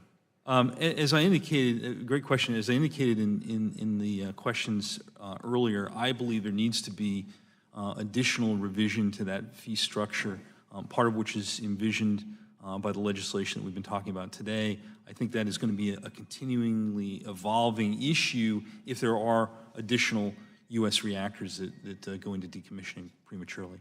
Can you speak to the current budgetary burden that's placed on remaining nuclear reactors when a plant retires? I mean, how do you anticipate this is going to affect our nuclear fleet if it's not addressed? And do you see the changes that are proposed in the Nuke Act as helping to address this problem? Well, I'll start with the second question first. I do think they are helpful in that regard, but there's no question there are certain fixed assets that the agency has that it needs in order to be an effective regulator. At some point, that will become large enough that the burden placed on the individual reactor operators will become larger and larger, and that is troublesome and problematic because it makes even more complicated the likelihood that some of those reactors could be shut down, and I don't think that's a good thing. Those are important, carbon-free, clean generating assets for our country. I think there are some that have shut down that have been, frankly, a real shame. Thank you very much. Mr. Chairman, I yield back. Gentleman yields back his time. Chair now recognizes the gentleman from Illinois, Mr. Kinzinger, for 5 minutes. Thank you, Mr. Chairman. Thank you all for being here today. I very much appreciate it. Mr. Merrifield, Section 7 of H.R. 1320 sets timelines and goals for the NRC to issue environmental impact statements and safety evaluation reports for several NRC licensing actions, such as early site permits, construction or operating permits, and combining operating licenses. Are the timelines in Section 7 generally reasonable to expect based on historical processing times? I believe so. And in your view, would instituting such timelines in any way weaken the underlying stringency of the established reasonable assurance regulatory requirements?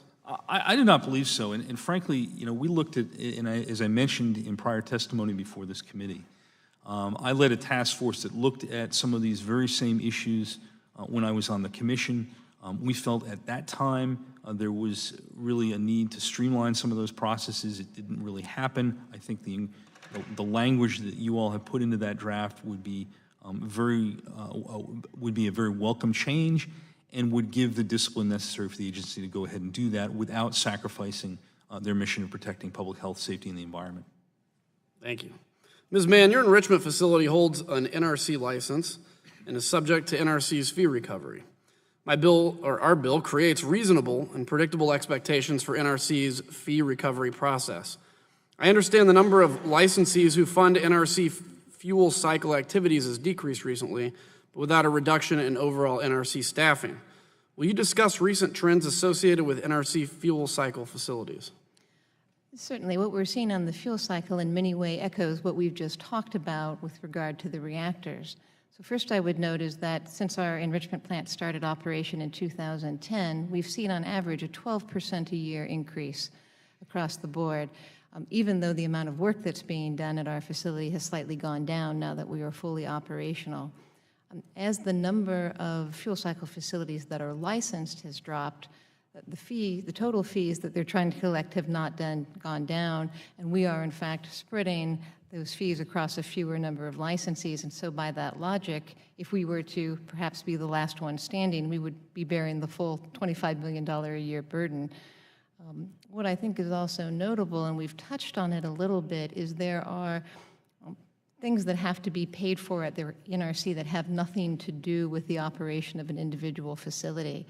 And right now what we're looking at is that 74% of our fees go to those non-direct services rather than directly to licensing our site.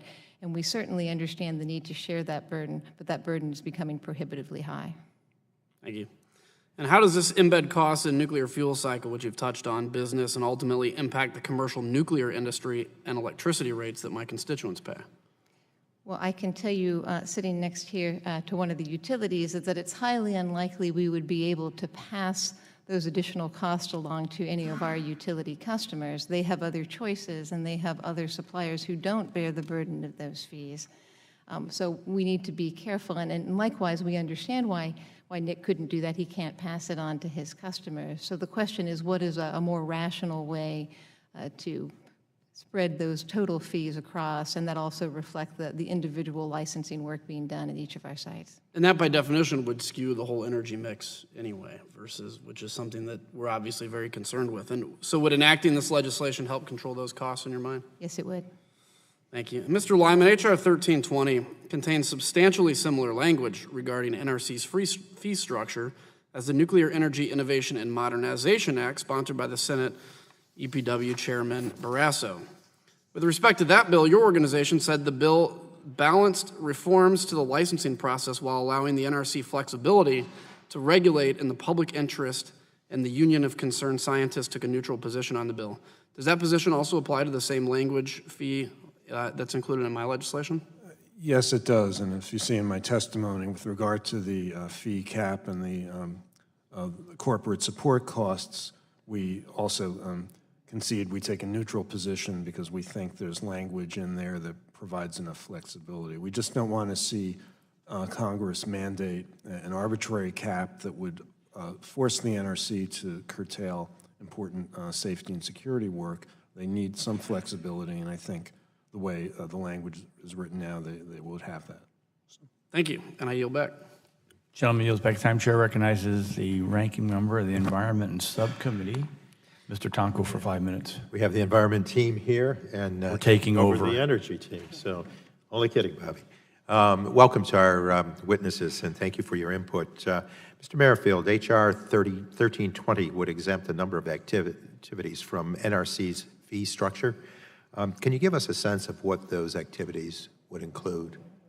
I don't have the list in front of me right now. The one that we've certainly focused on is an exclusion for the costs associated with developing a regulatory infrastructure for the regulation of advanced reactors. We think that particular language makes a lot of sense. It's important that the NRC put that structure in place. It is working very hard to do so right now.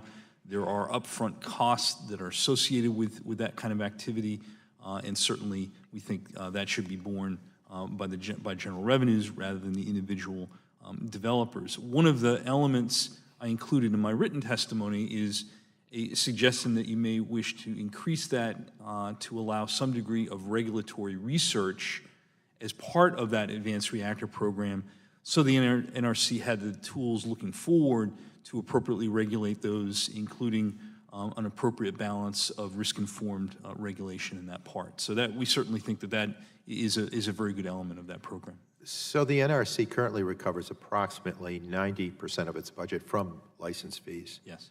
Are any activities exempted under this bill currently recoverable by NRC?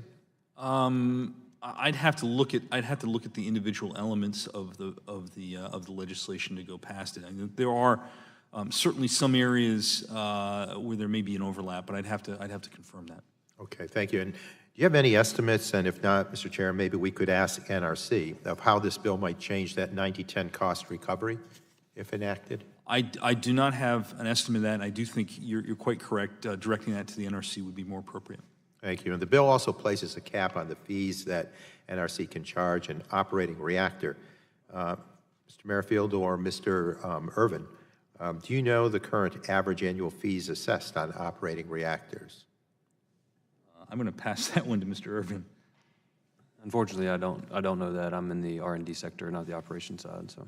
Okay, thank you. And Dr. Lyman, you expressed concerns about the expedited review process in Section 7 of H.R. 1320, which would require the draft environmental impact statement within 24 months and a 42-month deadline for technical review process and final environmental impact statement. Can you explain your concerns with a strict timeline for these reviews? Yes, as a policy matter, we don't support the micromanagement by Congress of regulatory agencies to that extent, that they should be given these strict timelines to conduct environmental reviews. Often during the review, new issues will arise that simply take time to resolve, and we don't think that it's appropriate to try to force resolution of those before they're right. So that's why we don't think, unless there was more discretion to the agency to be able to exempt from those timelines, we don't think it's appropriate. Thank you. And Dr. Lyman, again, and let's switch to Part 810. It seems you believe we should err on the side of caution for nuclear technology transfers.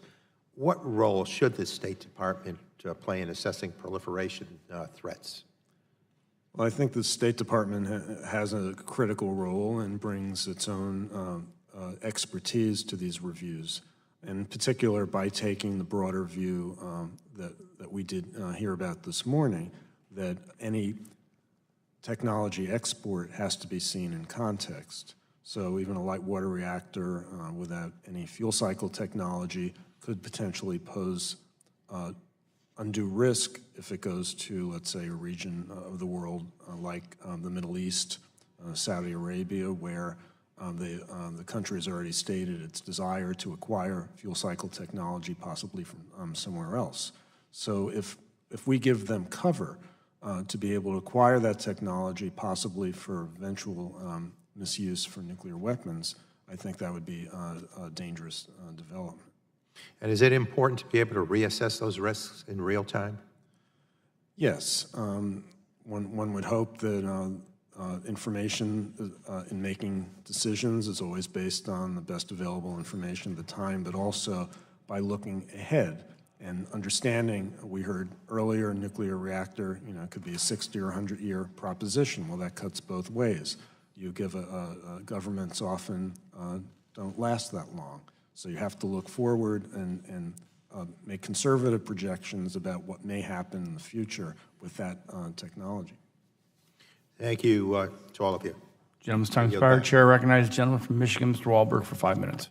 Thank you, Mr. Chairman, and thanks to the panel for being here. Ms. Mann, Your testimony notes that there is a need to address packaging and transportation needs, but you also note that we already transport nuclear fuel to meet the needs of the commercial fleet. Additionally, we currently ship HALEU for research reactors and other purposes.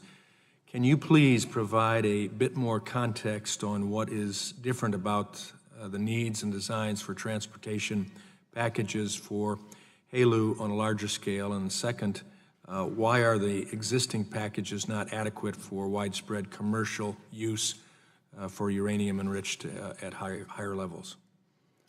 Certainly, thank you. One of the things that we note is that the HALEU is at a higher enrichment level than the commercial industry. And when we look at the HALEU fuel cycle, the first piece of that, the enrichment piece, will come out in the form of what we call uranium hexafluoride. There are no current commercial packages that are suitable for HALEU enrichments of uranium hexafluoride. And moreover, existing NRC regulations require additional performance requirements for such packages. So what we need to do is to develop that capability. Similarly, we don't have packages for higher enrichments of oxides. In most cases, we do for some metals, and the existing research reactor fuel that's sent is in metallic form. However, there's only a handful of, I think, 6 to 10 packages in total that would not serve the full breadth of the industry. So what we're looking to do is develop that capability. Or alternatively, is one of the things we suggest in our written testimony, is you could obviate some of that need by co-locating one or more of those HALEU fuel cycle steps on a single facility, thus avoiding public transportation. Is that in the works? Certainly, we would be happy to find a dance partner if there were somebody who wanted to co-locate with us in New Mexico. That makes a lot of sense as well from an economic standpoint, as well as from a regulator standpoint, because these existing licensed sites are known to the NRC, they're well characterized, you can take advantage of existing infrastructure, security, and manpower. You also note that the design, development, testing, and the NRC certification for transportation packages typically take between 4 to 7 years. Would the program required by the Advanced Nuclear Fuel Availability Act help move the time frame earlier through a public-private partnership for the design and the DOE efforts to develop criticality benchmark data? It would in two important ways. First, it recognizes that there is a transportation challenge, and I think that's been lower on the priority list as much of the focus has appropriately been on the reactor designs. But secondly, we talked a little bit in the earlier session about the need for nuclear criticality benchmarks. And this is a set of data analyses to see how will these nuclear materials perform. And to the extent that we can come up with a common set of those benchmark codes that we can use in our enrichment facility, that converters and fabricators can use, and that are also used in the transportation packages, it gives us a single set of data to focus our attention on and to allow the NRC to focus on that rather than reviewing multiple different sets of submissions. Okay, thank you. Mr. Irvin, I understand that a research reactor in Norway, known as the Halden Reactor, is currently shut down for maintenance, and the Norwegian government is discussing the future of the reactor. My question is, what sort of capabilities does that reactor provide for American research needs, and what are the implications for the advanced nuclear community if the reactor is shut down?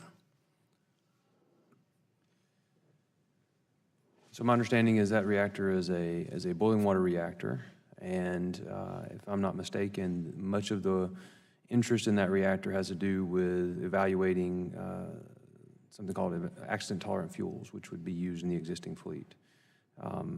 Certainly, in general, access to research and testing capabilities for the existing fleet as well as for the future fleet is of critical importance. There's been some talk today about a fast neutron source.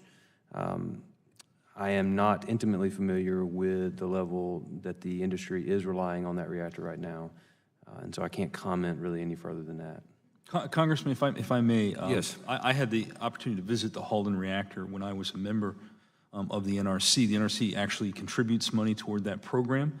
There are a variety of countries around the world that are members of their research programs there. It is a critical research facility. It is one that has some of the longest fuel that's been in there for some of the longest periods of time in the world. It would be a real loss to the international nuclear community if Norway were to make the choice not to. So there's a potential role for the U.S. in that? So I would say certainly. There certainly is a role. If we don't have, right now we don't have the ability to do a lot of research that we need to do on U.S. fuels. It means that clients like mine who I support, if we can't get it done here in the U.S., you've got to look to Russia, you've got to look to China, you have to look elsewhere, and we really shouldn't be in that position. We as a country are the world's inventor and innovator and leader in nuclear technologies. We should not lose that leadership, and certainly we are at risk of doing so. Thank you. I yield back. Gentleman's time has expired. Chair recognizes the ranking member of the subcommittee, Mr. Rush, for 5 minutes. I want to thank you, Mr. Chairman. Mr. Merrifield, in your written testimony, you state that eliminating the foreign ownership provision as Section 4 of H.R. 1320 proposes, that it could be potentially provide an opportunity to save domestic nuclear facilities through investment by friendly foreign utility partners. Can you briefly discuss how that will work? Also, do you have any concerns regarding unintentional consequences that lifting this provision might cause? And I would like to invite anybody else from the panel if you want to have some input, please. So, Mr. Merrifield, would you answer the question? Yeah, thank you very much, Congressman. So I'll start off with the second half of that first, and that's regarding the concerns. As currently written in statute, the foreign ownership provision really has two elements to it, one of which is an absolute prohibition on a foreign entity owning a majority of a U.S. nuclear power plant. The second half of that requirement is one that imposes an inimicality test where a determination is made whether ownership in whole or in part would be inimical to the interests of the United States. I have testified many times in front of this committee, in front of Congress, dating back to when I was on the commission, where we said, as a member of the commission, we really felt the first half of that test was unnecessary. The inimicality test, if left in place, would give an appropriate tool to make a determination about whether that ownership was against the interests of the United States. I used in both my written and my verbal testimony an example where the decision of the United Kingdom to allow Electricity de France to purchase UK nuclear units had the beneficial aspect of allowing those reactors to continue to operate, and they have done so effectively and safely since the late 2000s. In terms of the potential in the United States, it would be inaccurate for me to say I've got a list of foreign utilities that today wish to purchase U.S. nuclear power plants. What I was suggesting in my testimony is there are past examples of utilities that I am aware of that have expressed an interest in purchasing U.S. nuclear plants, but made a determination not to do so when they found out they couldn't purchase the plants in their totality because they were prohibited from that under U.S. law. So the suggestion is that perhaps if that provision were to be taken out of law, there may be the emergence of companies currently not on the market who may be interested in owning U.S. generating assets in the nuclear arena. Anybody else want to weigh in on it? Mr. Lyman?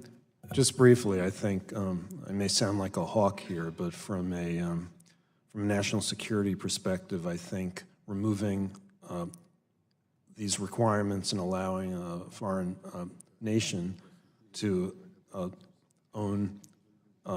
exert control over or dominate U.S. nuclear facilities would be an irresponsible move. So we certainly oppose that provision in the Senate version. We don't think there's any point in reviewing it in the study that's proposed in this version. Thank you. Mr. Lyman,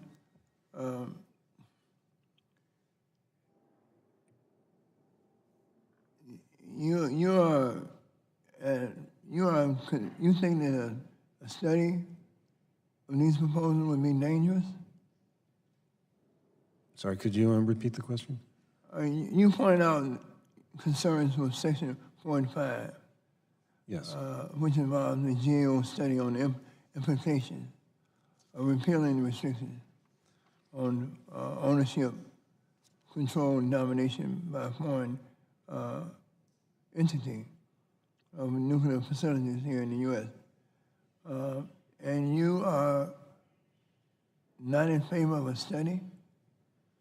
Oh, I'm sorry. There was in the Senate, there was a bill, the Nuclear Energy Innovation Modernization Act. In the original version of that bill, it had a provision to strike the restrictions on foreign ownership, control, or domination. And so we opposed that provision in that bill, and it ended up being stricken from the final version that was passed by the committee. So I'm concerned about this GAO study. Is there anything in your opinion that's harmful with the GAO for conducting a study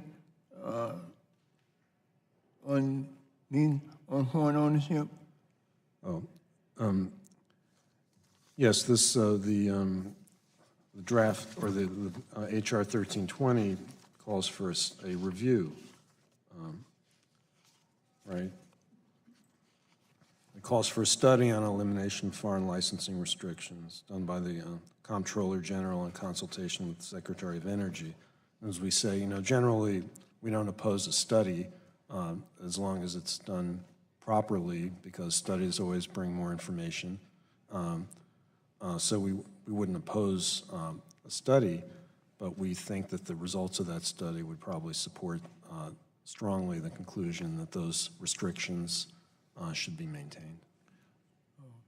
So you Gentleman's time is far expired. Chair recognizes the gentleman from South Carolina for 5 minutes thank him for being very patient. Thank you, Mr. Chairman. Thank you guys for being here and being very patient. And it'll all be over soon. I'm last. Mr. Merrifield, you talked a lot about the benefits of nuclear energy, and I agree with you. I've long been a proponent of the industry, and being from South Carolina, you've talked today about VC Sumner and what happened there. I also heard a gentleman from Missouri, Mr. Long, talk about China and Russia and others that are leading the United States in nuclear technology and research and development. So I've got to ask you, have we lost the ability here in the United States to do big things in the nuclear power sector? I don't think so. I mean, I think what we had was we had some first-of-a-kind activities for the United States that we hadn't done in 20 or 30 years.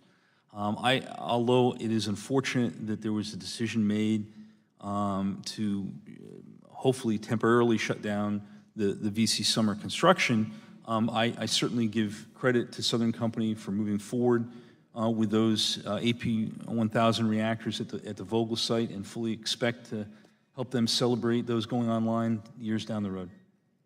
So we all know that there's a lot of government bureaucracy, and the regulatory environment seems to be getting tougher and tougher for these type projects. What steps could be considered to potentially thwart a cumbersome and inflexible regulatory regime from inhibiting new nuclear development? Do you think the gentleman from Illinois, Mr. Kinzinger's legislation will help with that? I do. I think there's a couple of things here. One is I do think it's appropriate to have timelines for the agency to conduct review of various activities. I think there's nothing wrong with that. We did those kind of things when I was a commissioner. I think as well, making sure that the agency is right-sized and has the appropriate mix of people and dollars is important. They have reduced to a certain extent. I think there is more that can be done in areas that the agency, frankly, haven't gotten the focus it probably should have. So I think between the two, the legislation and then things that NRC can do on its own, are going to be important in getting there. Yeah, thank you. Mr. Irvin, I'm glad to see that Vogtle is moving on there with Southern Company. And given what happened in South Carolina, one of my biggest concerns is continuing private sector investment. I mean, if the tens of billions of dollars that are required to build new nuclear reactors in this country, and the long regulatory framework that takes place before construction even starts, and then the long construction period, as we see with Vogtle and VC Sumner, and then 7 years into the project, the construction side of it, the rug gets pulled out from under the project, and those investors lose that money, or the ratepayers are on the hook for something possibly in South Carolina. How are we as a nation going to get the investors and attract the investors to invest in these type projects going forward? And that's got to be a question Southern's asking itself. It's a question I get asked often internally, as I'm the R&D guy trying to get more investment in developing technology. And I think the answer, maybe because I'm an R&D guy, is innovation. If you look at the work we're doing on advanced reactors, as I said earlier, we believe they have the potential to drive down that cost. And they drive down that cost in multiple ways, but in a very notable way, it's shortening construction timelines, it's simplifying plants, it's making the time from concept to delivery a much more effective and efficient deployment of resources. That's a good point. We want to reinvent the wheel every time we do a new nuclear project when we've got proven reactor technology out there and design, but we're spending all this money to reinvent it. Certainly, I think one of the reasons we're having to spend time to reinvent the technology space is that the rest of the industry has moved forward. So if you look at 15 years ago, relative to natural gas combined cycle, the technology we have today to deploy were highly competitive. And with the innovation that happened in that sector, they no longer are. And so I think we as a nuclear industry are challenged to not reinvent for reinventing's sake, but to seek those technologies that provide the right level of benefit to our customer, but can also be deployed in a timely manner and with the right characteristics. I was going to say, just on that score, I mean, these new technologies provide also some different avenues. You know, the traditional technologies, the AP1000, 1,000 megawatt base load power, some of the molten salt reactors, high temperature gas reactors are smaller. They can be used in different ways. They can be used for desalinization. They can be used in remote locations in some circumstances. They can be used for process technologies to provide very high temperature heat for chemical and industrial processes. So in that regard, although it is doing something different, it is meeting a series of demands that currently aren't met.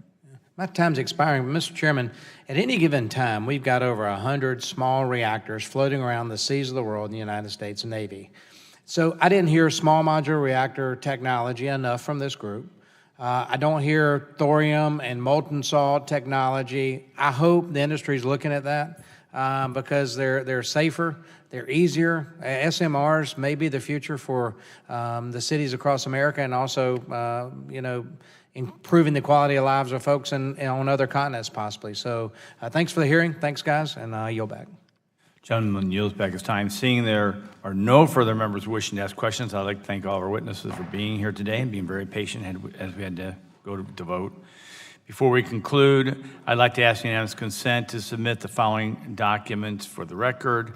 A letter from NuScale Power, an awesome floor speech by Mr. Mcginnis on March 28, 2017 regarding the nuclear power plant in Belarus. You're not objecting to that, are you? All right, maybe it wasn't that awesome. In pursuant to committee rules, I remind members that they have 10 business days to submit additional questions for the record, and I ask that witnesses submit their response within 10 business days upon receipt of the questions. Without objection, the subcommittee is adjourned. Thank you for being here.